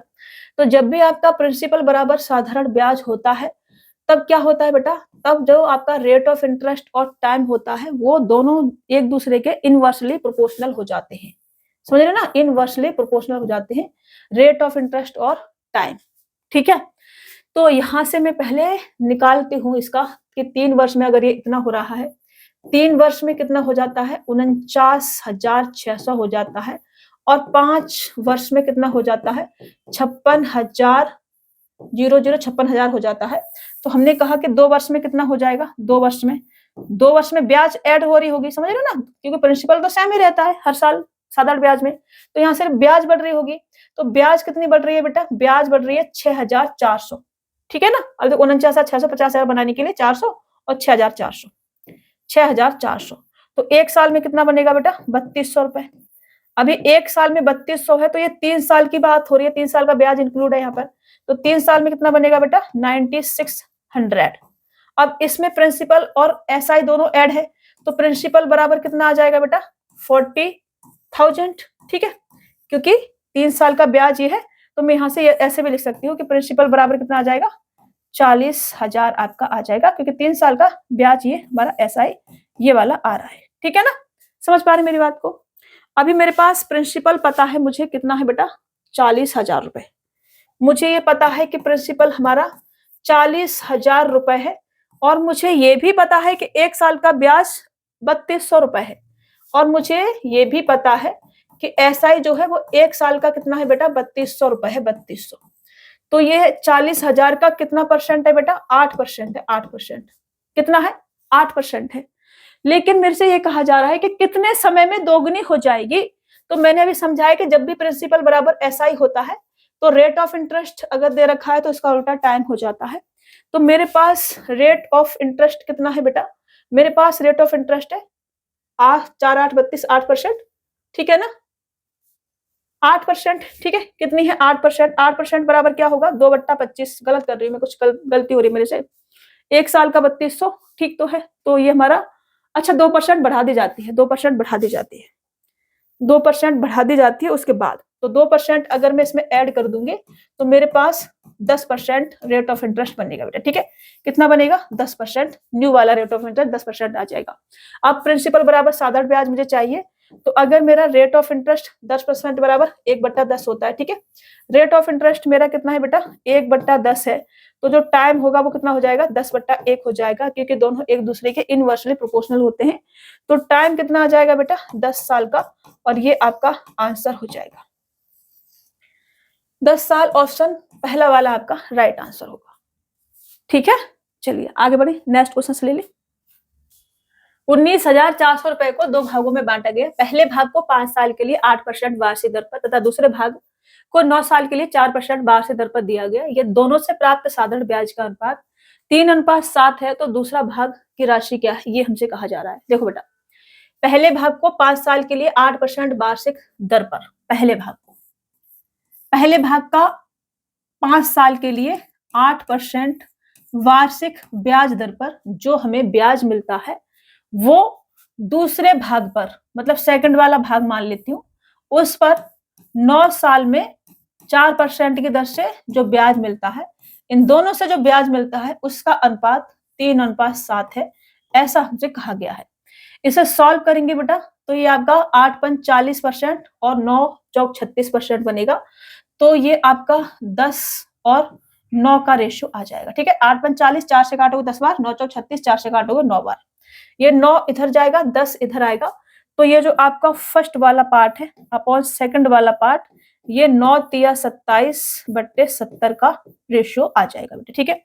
दोनों को अगर मैं ऐड करती हूँ तो कितना बनेगा बेटा? 97, और इस 97 की वैल्यू मेरे को 19,400 दे रखी है। ये इसका कितना गुना है? तो 9 दूनी 18, 7 दूनी 14, ये इसका 200 गुना है बेटा। कितना गुना है? 200 गुना है। तो हमसे कहा जा रहा है ये दोनों से प्राप्त साधारण ब्याज इतना है, तो दूसरा वाला भाग कितना है? दूसरा वाला भाग है 70, तो 7 दूनी 14,000 ये आपका बन जाएगा बेटा। समझ रहे ना? 7 दूनी 14,000, 14,000 रुपए दूसरा वाला भाग है। पहला वाला पूछा जाता तो 27 दूनी 54 होता है, तो 5400 रुपए दूसरा वाला भाग अपना होता। लेकिन पहला वाला, दूसरा वाला पूछा है तो 14,000 रुपए। ऑप्शन पहला वाला आपका राइट आंसर हो जाएगा। आगे बढ़े नेक्स्ट क्वेश्चन से। देखो 5400 अभी दे रखा है, गलती से टिक करके मत आ जाना, गलत हो जाएगा। अभी नेक्स्ट क्वेश्चन लेती हूँ मैं।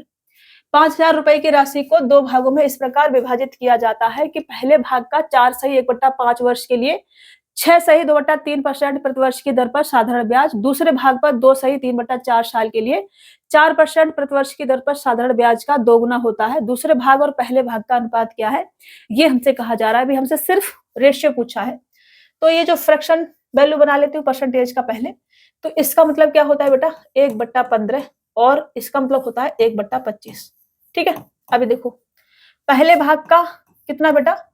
पहले भाग का 4 सही 1/5 वर्ष के लिए, तो 5 चौक 20 और 21/5 वर्ष के लिए 1/15 रेट ऑफ इंटरेस्ट।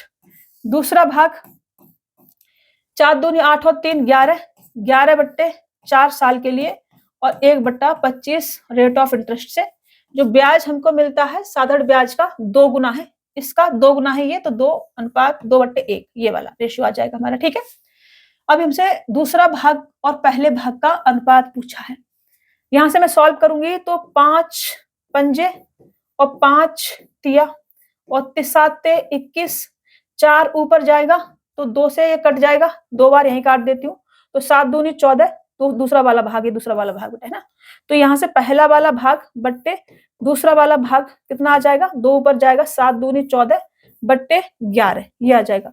लेकिन मेरे से दूसरा वाला और पहले वाले का पूछा है।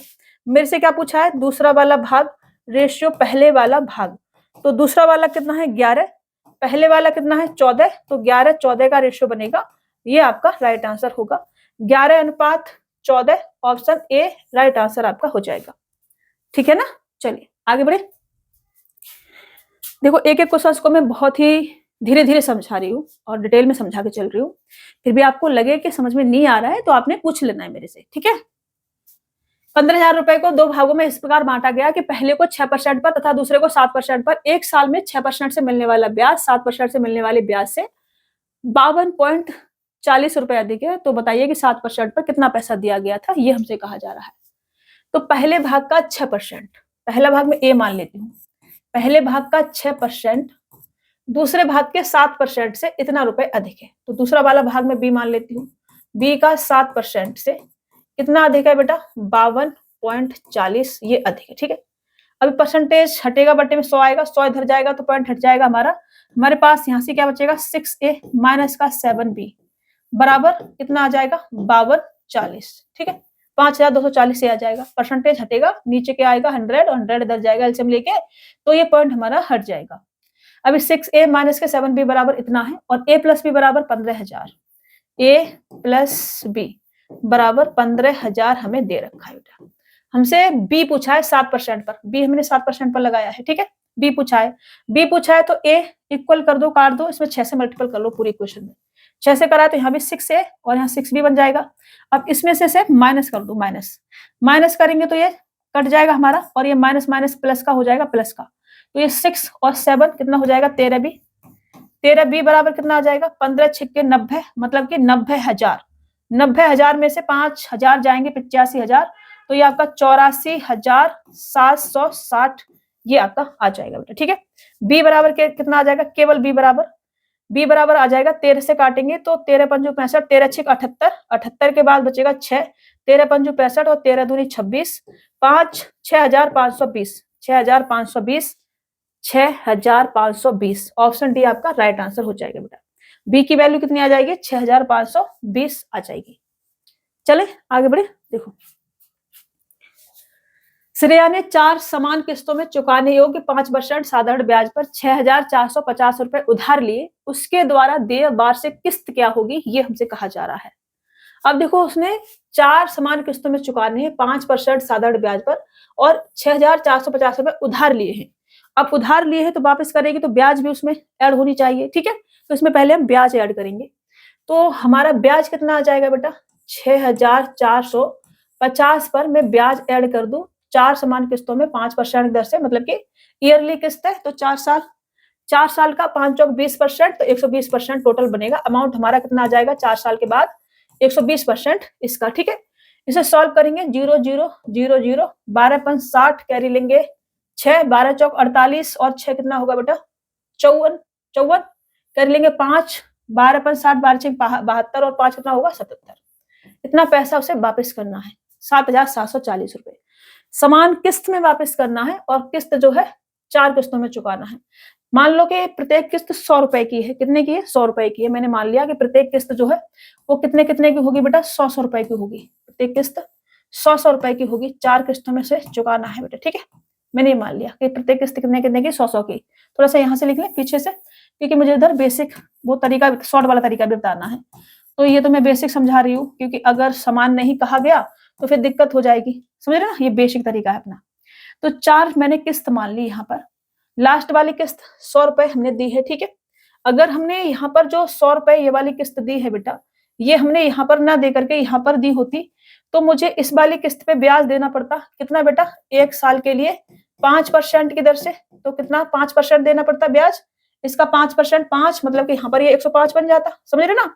अगर मैंने ये वाली किस्त यहाँ ना दे करके और मैंने ये किस्त यहाँ पर ही दी होती तो इस पे भी मेरे को ब्याज देना पड़ता 2 साल के लिए। ठीक है, 2 साल के लिए, क्योंकि 4 किस्तें हैं, हर साल दे रहे हैं हम एक एक किस्त, तो एक किस्त हमने यहाँ दे दी, उसके बाद अगली किस्त 1 साल बाद यहाँ दे दी, उसके बाद अगली किस्त 1 साल बाद यहाँ दे दी, उसके बाद अगली किस्त 1 साल बाद यहाँ पे दे दी। ठीक है, ऐसे दी है।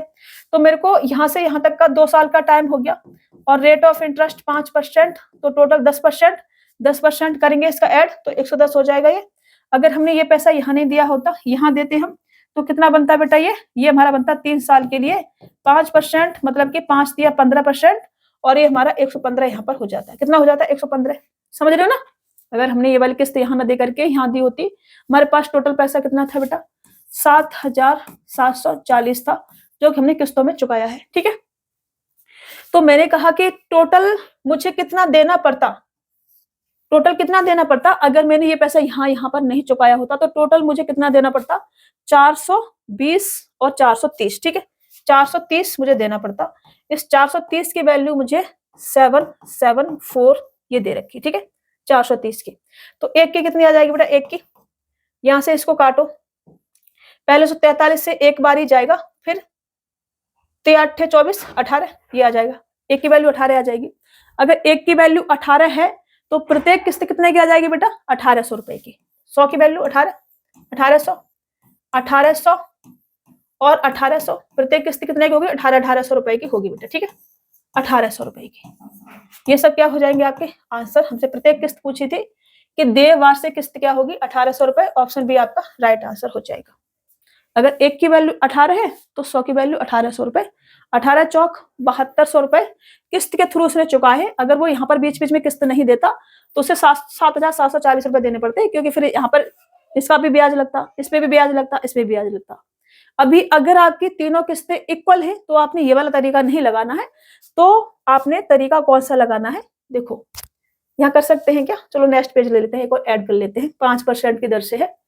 तो देखो 4 किस्तें उसने चुकानी है, ठीक है, 4 किस्तों में पैसा चुकाना है, 4 इंस्टॉलमेंट देनी है उसने, कितनी देनी बेटा, 4 इंस्टॉलमेंट देनी है, ठीक है। और रेट ऑफ इंटरेस्ट मुझे दे रखी है 5%, समझ रहे हो। तो पहली किस्त 100 रुपए की जाएगी, अगर दूसरी किस्त दूसरी बार उससे पहले अगर 100 रुपए की किस्त होगी, नहीं दिए होंगे तो 105 हमने ऐड करा था अभी, तो बस 5% ऐड करते जाओ, जितना ये है 100 मान लिया तो इसमें ऐड करते जाओ, दूसरा वाला 105, तीसरा वाला 110, 5 ऐड करते जाओ, चौथा वाला 115, बस ये से ऐड करो, ऐड करो कितना आ जाएगा 430। इस 430 की वैल्यू कितनी थी, 7740, ठीक है, यही थी ना, एक बार देख लेते हैं, 7740 थी।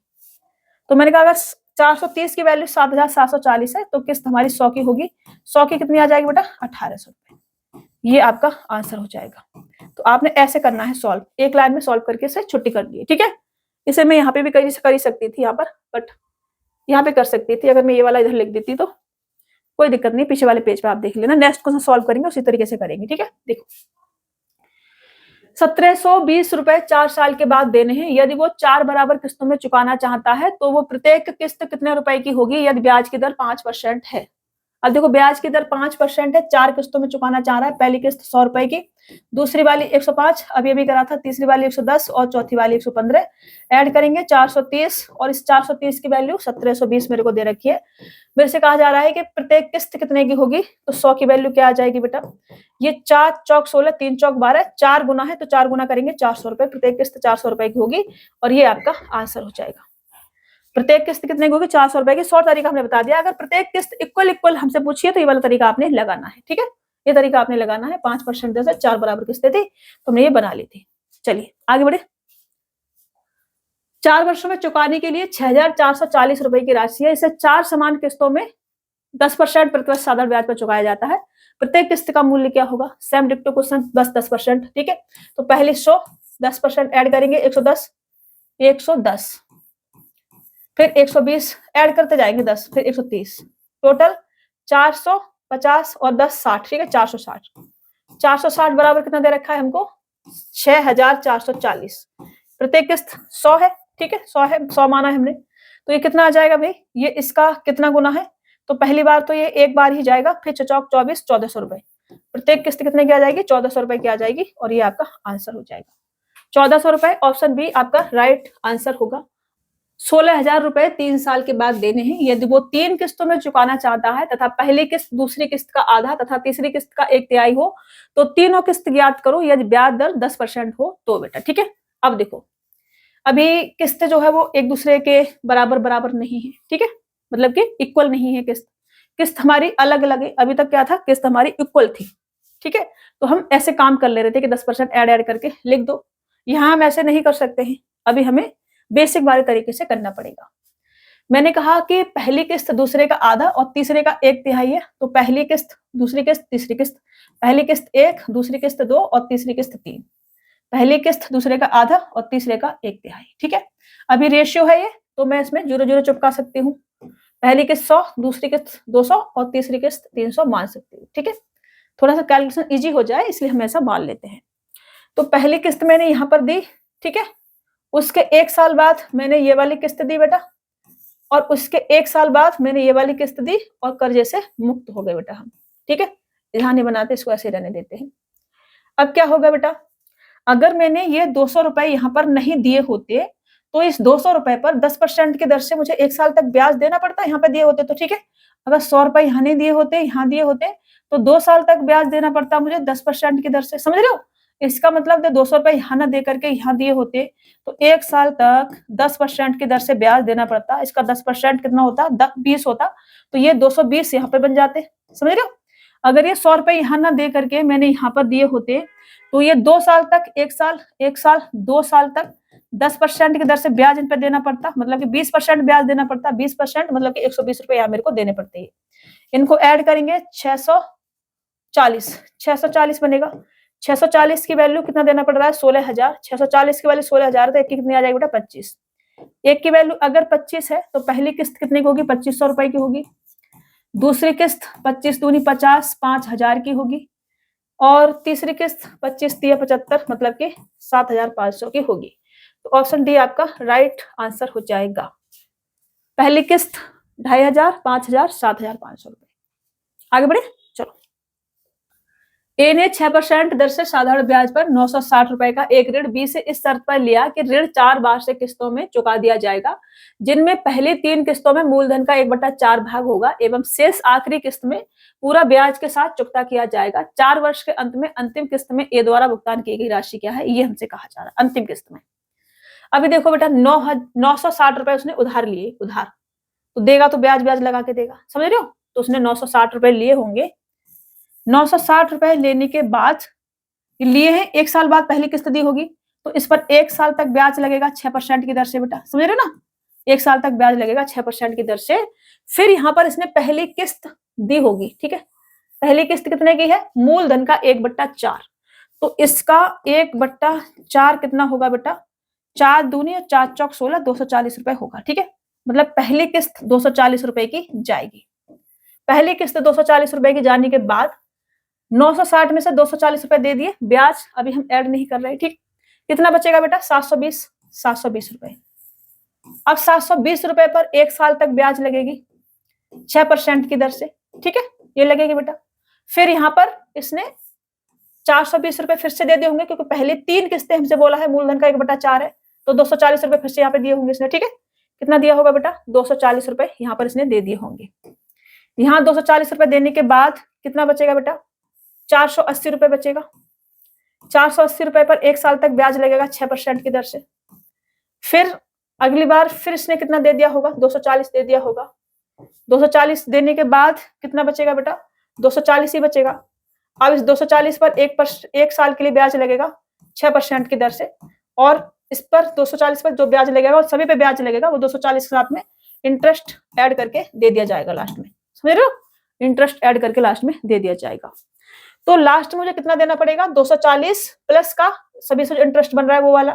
तो यहाँ पे 960 का 1 साल के लिए 6% दर से ब्याज, 720 का 6% ब्याज, 480 का 6% ब्याज ऐड करके 240 में और मैं देके फ्री हो जाऊंगी, ठीक है, ऐसा हमसे कहा जा रहा है। तो देखो सभी से अलग अलग करोगे टाइम लगेगा, तो हम क्या करेंगे, इनको ऐड कर लेते हैं और उसका 1 साल के लिए 6% से ब्याज निकाल देते हैं। ऐड करेंगे तो कितना आ जाएगा, 960 प्लस का 720 प्लस का 480 प्लस का 240, इन सभी पर मुझे ब्याज देना है 1 साल 1 साल 1 साल, तो टोटल 1 साल आ गया। कॉमन ले लिया 6%, तो सभी का 6%। ब्याज कितना आ जाएगा बेटा, इनको ऐड करूंगी तो 1600, 2000, 2200, 2200 और आपका 2300, 2400 रुपए, 2400 बनेगा ये। 2400 का 6%, क्योंकि 1 का मल्टीपल कुछ नहीं, 1 ही रहेगा। 00 से 00, 24 छिक्के 144 रुपए ब्याज देना पड़ेगा, ठीक है। तो टोटल कितना देना पड़ेगा बेटा, ये आपका 240 प्लस का 144 जो ब्याज बन रहा है, ये कितना आ जाएगा बेटा, 384 रुपए दे करके फ्री हो जाएगा वो। ऑप्शन सी क्या हो जाएगा आपका, राइट आंसर हो जाएगा। लास्ट में 384 रुपए देगा और कर्ज से मुक्त हो जाएगा। चलिए आगे बढ़े। 10 रुपए की राशि उधार दी जाती है और 1 रुपए की 11 मासिक किस्तों में लौटाया जाता है।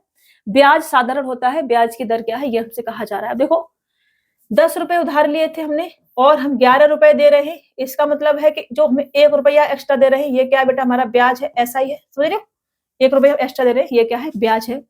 और मासिक दी जा रही है, मासिक दी जा रही है, ठीक है, 1-1 रुपए किस्त। तो पहले में हमारे पास 10 रुपया होगा, 10 रुपए पर ब्याज चला होगा, ठीक है, 1 महीने तक। मैं ये कह सकती हूँ कि 10 रुपए पर 1 महीने तक 8% की दर से ब्याज चला होगा। फिर यहाँ पर 1 रुपया दे दिया होगा, फिर कितना बचा होगा बेटा, 9 रुपए बचा होगा, ठीक है, 10 था, 1 महीने के बाद यहाँ दे दिया 9 बचा होगा। फिर इस पे भी 1 महीने के लिए ब्याज चला होगा 8% की दर से। फिर यहाँ पर 1 रुपया दिया गया होगा, फिर 8 बचा होगा। फिर यहाँ भी ब्याज चला होगा, फिर यहाँ 1 दिया गया होगा, फिर 7 बचा होगा। फिर 1 दिया गया होगा, फिर 6 बचा होगा। ऐसे ऐसे जब तक लास्ट में 1 नहीं दे दिया जाता तब तक चलेगा, ठीक है। और रेट ऑफ इंटरेस्ट सेम रहेगी सब जगह। तो मैंने कहा कि अगर मैं सब जगह 1 महीने का 8% से 1 महीने का 8% से निकालूंगी तो वो गड़बड़ हो जाएगी। समझ रहे हो क्या हो जाएगी, गड़बड़ हो जाएगी। मैं एक साथ ऐड कर लेती हूँ। मैंने कहा मुझे 10 रुपए, 9 रुपए, 8 रुपए, 7 रुपए प्लस का लास्ट में ऐसे लेके जाएंगे 1 तक, ठीक है। कहां तक लेके जाएंगे, 1 तक। और इन सभी पर मैं ब्याज दे दूं, 1 महीने का साल में कन्वर्ट कर लूं और 8% की दर से ब्याज कितना देना पड़ रहा है मेरे को, 1 रुपया। आर मेरे से पूछा है, ठीक है। इनको मैं ऐड करूंगी, ये क्या आ गया बेटा, नेचुरल नंबर्स का सम बन गया, ठीक है। मेरे पास वो क्या होता है, वो होता है n ब्रैकेट में n प्लस का 1/2 इनका सम, ठीक है। इनका सम n क्या है, नंबर कितने हैं, 10 इसमें। तो 10 इंटू का 11/2 इंटू का 1/12 और इंटू का r/100, ठीक है, बराबर कितना है हमारे पास में 1। यहां से 0 से 0 और ये 12 दूनी 24, ये r बराबर कितना आ जाएगा बेटा, r बराबर आ जाएगा मेरा, r बराबर 12 दूनी 24 और 10/11%। ये आपका आंसर होगा बेटा, 240/11%। ऑप्शन डी क्या हो जाएगा आपका राइट आंसर हो जाएगा। बहुत आसान सा सवाल है, एकदम ललुअस टाइप का, समझ में आपको आना चाहिए। हमने कहा 10 रुपए लिए हमने, 1 महीने के बाद 1 महीने तक ब्याज लगेगा इस पे 8% दर से। 1 रुपया दे देंगे तो फिर 9 बचेगा, फिर 9 पर 1 महीने तक 8% की दर से ब्याज लगेगा, फिर 1 दे देंगे तो फिर 8 बचेगा, फिर 8 पर 8% दर से 1 महीने तक ब्याज लगेगा, फिर 1 दे दिया फिर 7 बचेगा। और ऐसे ऐसे करते करते जब तक 1 रुपया लास्ट में दे नहीं देंगे तब तक ऐसा चलेगा। तो लास्ट में 1 देने तक चलेगा, तो हमने 10 से लेकर 1 तक ऐड कर लिया और उस सभी पर 1 महीने का ब्याज 8% से 1 रुपये बन रहा था, इसके बराबर रख दिया, ठीक है। चलिए, एक आदमी 9,000 रुपए की एक टीवी खरीदना चाहता है, 2200 रुपए नगद भुगतान कर देता है, उसके बाद 1400 रुपए की 5 महीने किस्त देता है, 5 महीने, और टीवी उसकी हो जाती है। ब्याज की दर क्या है ये हमसे कहा जा रहा है। अब देखो, 9,000 रुपए की टीवी ली थी बेटा, 2200 रुपए नगद भुगतान कर दिया, बचेगा कितना, 6800 बचेगा, ठीक है, 6800 बचेगा। अब 6800 देना था लेकिन 1400 रुपए की 5 किस्तें दे रहा है, तो दे कितना रहा होगा बेटा, 1400 इंटू का 5 मतलब कि 14×5 = 7000 रुपए दे रहा है, ठीक है। कितना दे रहा है बेटा, 7000 दे रहा है। देना कितना था उसको, 6800, दे कितना रहा है, 7000 दे रहा है। इसका मतलब ये जो 200 रुपए ये एक्स्ट्रा दे रहा है, ये क्या है बेटा, ये ब्याज है। ये क्या है, ब्याज है, मतलब कि ये ऐसा ही दे रहा है, साधारण ब्याज दे रहा है, समझ रहे हो, ये दे रहा है। तो हमने कहा कि इसने 6800 रुपए किस्तों में चुकाने थे। किसमें चुकाने थे, किस्तों में चुकाने थे। 1400 रुपए की किस्त इसने देनी थी। तो पहले इसने 6800 रुपए चुकाने थे, तो इस पर इसको 1 महीने तक ब्याज लगेगा 8% की दर से। 1 महीने तक ब्याज 8% की दर से लगेगा बेटा। फिर ये यहाँ पर 1400 रुपए चुका देगा, समझ रहे हो, 1400 रुपए चुका देगा, तो फिर कितना बचेगा, इसमें से हम 1400 माइनस करेंगे तो हमारे पास बचेगा कितना, 5400 रुपए, ठीक है। कितना बचेगा बेटा, 5400 रुपए बचेगा। अब 5400 रुपए पर 1 महीने तक ब्याज लगेगा 8% की दर से, समझ रहे हो। फिर 1400 चुका देगा तो कितना बचेगा बेटा, 4000 बचेगा, 4000। अब 4000 पर 1 महीने का ब्याज लगेगा 8% की दर से, समझ रहे हो। फिर 1400 रुपए चुका देगा तो फिर कितना बचेगा बेटा, 2600 बचेगा, 2600। और फिर 2600 रुपए पर 1 महीने तक ब्याज लगेगा 8% की दर से। फिर यहाँ पर 1400 रुपए चुका देगा, फिर कितना बचेगा बेटा, 1400 चुका देगा तो 600 600 1200 रुपए। अब लास्ट में ये 1200 रुपए प्लस का इंटरेस्ट देके कर्ज से मुक्त हो जाएगा। 1200 रुपए पे भी 1 महीने तक 8% दर से ब्याज लगेगा और बाकी का इंटरेस्ट सब ऐड करके देना पड़ेगा उसको, ठीक है। तो टोटल उसको देना कितना पड़ेगा बेटा, इस पर 1 महीने का 8%, इस पर 1 महीने का 8%, इस पर 1 महीने का 8%, इस पर 1 महीने का 8% और इस पे भी 1 महीने का 8% इंटरेस्ट। ठीक है, तो मैं सभी का अलग अलग निकालने बजाय एक साथ ऐड कर लेती हूँ। यहाँ से ऐड करूंगी तो 6,800 प्लस का 5400 रुपए प्लस का 4,000 रुपए प्लस का 2,600 रुपए प्लस का 1,200 रुपए, इन सभी पर मुझे ब्याज देना है 1 महीने का। तो इसे वार्षिक में कन्वर्ट करेंगे, 12 से गुणा कर भाग करेंगे, क्योंकि ब्याज जो है वार्षिक है और R% की दर से, R% की दर से मुझे ब्याज कितना देना पड़ रहा है, 200 रुपए, इसके बराबर 200 रुपए रख दो। यहां से ऐड करना पड़ेगा इसे, तो 6,000, 9,000, 6,5 कितना होगा आपका 11, 11 और ये 15, 17 और ये 18, 18 और 19, 19 और 20, 20,400, नहीं गड़बड़ हो रही है, कुछ तो गड़बड़ हो रही है। 6 और 5 11, 11 और 4 15, 15 और 2 7, 7 और 1 18,000। ठीक है, 18,000, 18,000 और आपका 19,000, 19,000 और ये 20,000, टोटल 20,000 आ रहा है। ठीक है, 20,000, 20,000, ठीक है बेटा, 20,000, 20,000 रुपए पर 1 महीने का, महीने को साल में कन्वर्ट करा, 12 से भाग करा, R% की दर से ब्याज कितना देना पड़ा था हमें, 200 रुपए बेटा। ठीक है, ये हमने 200 इसके बराबर रख दिया। यहाँ से 00 से 00 और ये 200 से ये 200, तो यहाँ से R बराबर कितना बचा बेटा, 12, तो यहाँ से R बराबर कितना आ जाएगा, 12%। ये आपका आंसर हो जाएगा बेटा। ठीक है, R बराबर 12%, ऑप्शन पहला वाला आपका राइट आंसर होगा। तो 12% जो है रेट ऑफ इंटरेस्ट होगी। अरे यहाँ पे तो दे दिया ना उसने, ये इंटरेस्ट क्यों लिख दिया हमने, यहाँ पर दे दिया बेटा यहाँ पर। ठीक है, ये आपका बन जाएगा बेटा। ठीक है, अभी समझ में आ रहा है आपको, वहां पर इंटरेस्ट नहीं लिखना था, क्योंकि इंटरेस्ट तो हमारा भी था ही ना, 200 रुपए था ही हमारा इंटरेस्ट। तो अभी हम नेक्स्ट क्वेश्चन लेते हैं। ठीक है बेटा, चलो।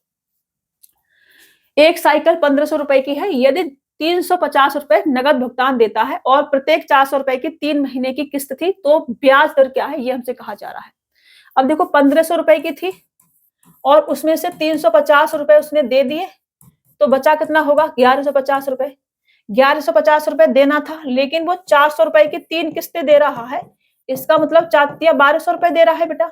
देना उसने 1,150 था, दे वो 1,200 रुपए रहा है, तो जो 50 रुपए एक्स्ट्रा है बेटा, ये क्या है, हमारा ब्याज है, मतलब कि ये हमारा SI है, साधारण ब्याज, मतलब कि SI साधारण ब्याज है। ठीक है, तो मैंने कहा कि इसने 1,150 देना था। अब देखो गोला गोला बनाना जरूरी है क्या, चलो बना देते हैं, लास्ट क्वेश्चन है। ठीक है तो इस पर 1 महीने तक इसने ब्याज दिया होगा R% की दर से। ठीक है, फिर यहाँ पर इसने चुका दिया होगा कितना बेटा, 350 रुपए। ठीक है, 400 रुपए, 400 रुपए प्रत्येक किस्त तक 400 रुपए चुकाएगा, 350 नहीं चुकाएगा ये, तो मैं यहाँ पे 400 रुपए। ठीक है, 400 रुपए जब इसने 400 रुपए दे दिया होगा, तो कितना बचा होगा बेटा, 750 रुपए। 750 रुपए पर 1 महीने का R% की दर से ब्याज लगा होगा।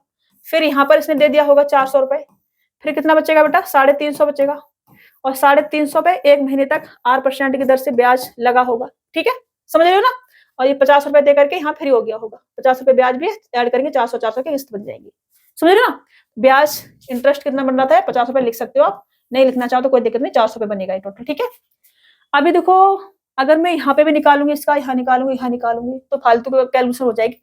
एक साथ ऐड कर लेती हूँ, तो 1150 प्लस का 750 प्लस का 350, इस पर मुझे 1 महीने का, तो वार्षिक बनाऊंगी, 12 से भाग करूंगी, R% की दर से ब्याज कितना देना पड़ रहा है मुझे, 50 रुपए, बराबर 50 रुपए। ठीक है ना, अभी समझ में आ रहा है आपको। इसको मैं ऐड कर लेती हूँ, तो ये आपका 1000 और 1000, 2000, 2100, 2250, 2250, 2250 1/12 इंटू का R/100 बराबर कितना आ जाएगा, 50। इसको सॉल्व करोगे यहां से, तो R बराबर कितना आएगा बेटा, 26 सही 2/3% बनेगा, और ये आपका आंसर आ जाएगा। ठीक है, 26 सही 2/3%, ऑप्शन बी आपका राइट आंसर होगा। आप इसे सॉल्व करेंगे तब आपका R बराबर ये आपको प्राप्त होगा। आगे बढ़ती हूँ, नेक्स्ट क्वेश्चन लेती हूँ, आज का लास्ट क्वेश्चन है ये, और ये डाउट वाला क्वेश्चन है। यहाँ तक समझ में आया ना आपको। देखो अपना आज की जो भी हमारी क्लास हुई है, इसमें से कोई भी क्वेश्चन अगर आपको समझ में नहीं आया हो, तो आप मेरे से पूछ लेना। ठीक है, आपको टेलीग्राम डाउट ग्रुप पे जाना है और वहां पर अपना स्क्रीनशॉट लेकर के मुझे भेज देना है, ठीक है, मैं बता दूंगी। अब ये क्वेश्चन सॉल्व करती हूँ, डाउट में मेरे से पूछा है और थोड़ा सा अच्छा क्वेश्चन है। अच्छा क्या है, कैलकुलेशन है ना, पॉइंट पॉइंट वाली है, इसलिए थोड़ा सा कंफ्यूजन बन रहा होगा उनको। तो एक चुनाव में 2 उम्मीदवार थे, वहां 12% मतदाताओं ने वोट नहीं डाले और 2% वोट अवैध घोषित कर दिए गए। यदि विजेता को कुल वोटों का 46% वोट मिले, वह 1044 वोटों से जीत गया, तो कुल वोटों की संख्या ज्ञात करें, ये हमसे कहा जा रहा है। देखो, में जो टोटल वोट होंगे वो अपने आप में 100% होंगे। कोई भी चीज अपने आप में कितनी होती है, 100% होती है कोई भी चीज, ठीक है। तो मैंने कहा टोटल वोट जो है वो मैं 100% होंगे, तो मैं 100x मान लेती हूँ। क्या मान लेती हूँ, 100x। अब इस 100% में से 100x में से 12% मतदाताओं ने वोट नहीं डाला है, तो इसका 12% कितना होगा बेटा, 12x होगा। 100x का 12% 12x होगा और 12x ने वोट नहीं डाला है, तो बच्चा कितना होगा बेटा, 88% बचा होगा, ठीक है। कितना बचा होगा, 88% बचा होगा। 88% कितना आ जाएगा इसका, 88x आ जाएगा, ठीक है। मतलब कि 88x वोट डाला गया है। अब जो 88x है, इसमें से भी 2% अवैध घोषित हो गया है, इसका 2%, ठीक है। तो इसका 2% अवैध घोषित हो गया है, तो बाकी का कितना बचेगा बेटा, बाकी का बचेगा 98%, ठीक है। इधर ना लिख के इधर लिख लेती हूँ। इसका कितना बचेगा बेटा, 2% अवैध घोषित कर दिया गया है, तो बाकी का कितना बचेगा, 98% बचेगा। समझ रहे हैं? तो इसका 98% कितना होगा, नीचे ही लिखती हूँ मैं यहाँ पे। इसका 98% कितना होगा, 8 8 64, क्या लेंगे 6, 8 निम 72 और 6 कितना होगा बेटा 78, और 8 8 64 और 6 कर लेते हो, 8 8 64 और 6 70, 70 और 8 निम 72, 7 दूनी 14, 142 के 2 कैरी लेंगे 14 आ जाएगा। 8 निम 72 और 10 कितना होगा 82, 82 और 2 84, ये आपका 84.24। तो इसका 98% 84.24 x आ जाएगा। ये समझ रहे हो, ये आ जाएगा हमारा 84 या 86, 8 ने 72 और 14, ठीक है 86 आएगा, 6 बनेगा, 86 बनेगा बेटा, सॉरी ये बनेगा हमारा 86, ठीक है ना। अभी हमसे ये भी कहा जा रहा है कि इसमें जो जीतने वाला है और जो हारने वाला है, एक व्यक्ति होगा जो जीता होगा, ठीक है, जीतने वाला, और एक व्यक्ति होगा जो हारा है, तो वो हारने वाला होगा, ठीक है। पूरा नहीं लिखती मैं, ऐसे लिख देती हूँ, जीत और हार लिख देती हूँ, ठीक है। जो जीतने वाला है उसको कुल वोटों का, कुल वोट कितना है 100 है, कुल वोटों का 46% मिला है जीतने वाले को, तो 100x का 46% कितना आ जाएगा, 46x आ जाएगा बेटा, ठीक है। अब जीतने वाले को 46x मिला है, तो हारने वाले को कितना मिला होगा बेटा, 40.24x मिला होगा, ठीक है, ये मिला होगा। तो ये जो है हमसे कहा जा रहा है कि 1044 वोटों से जीत गया है। ये कितने वोटों से जीता है बेटा, डिफरेंस अगर इनका लोगे तो ये आ जाएगा आपका 5.76x का, ठीक है। 5.76x से ये जीत हासिल इसने की है। ये जो इसने जीत हासिल की है बेटा 5.76x से, इसकी वैल्यू मुझे 1044 दे रखी है, ठीक है। तो वोट टोटल मैंने 100x माने हैं, कुल वोटों की संख्या मेरे से पूछी है, तो 100x बराबर कितना आ जाएगा, सॉल्व करेंगे तो 18,125 बनेगा, और ये आपका आंसर हो जाएगा बेटा, ठीक है, ये आपका आंसर होगा। अब मैं उम्मीद करती हूँ कि आपको ये समझ में आया होगा। क्वेश्चंस टफ नहीं था, बस कैलकुलेशन थोड़ा सा है ना। अब देखो यहाँ पे 12% हटाने में दिक्कत हो रही होगी आपको, फिर यहाँ पे 88 करके 88 का 98% निकालने में दिक्कत हो रही होगी, तो वो कैलकुलेशन थोड़ा सा ठीक से करना था। यहाँ पे थोड़ा सा मिस्टेक होने के चांस हो जाते हैं कि किसका 2% करना है, किसका 98% करना है, तो यहाँ थोड़े कंफ्यूज हो रहे होंगे आप, तो कंफ्यूज नहीं होना है। जीतने वाले को कुल वोटों का 46% मतलब 46x, तो हारने वाले को वैध वोट हमारे पास कितना बचा हुआ है, हारने वाले को 40.24% मिला होगा।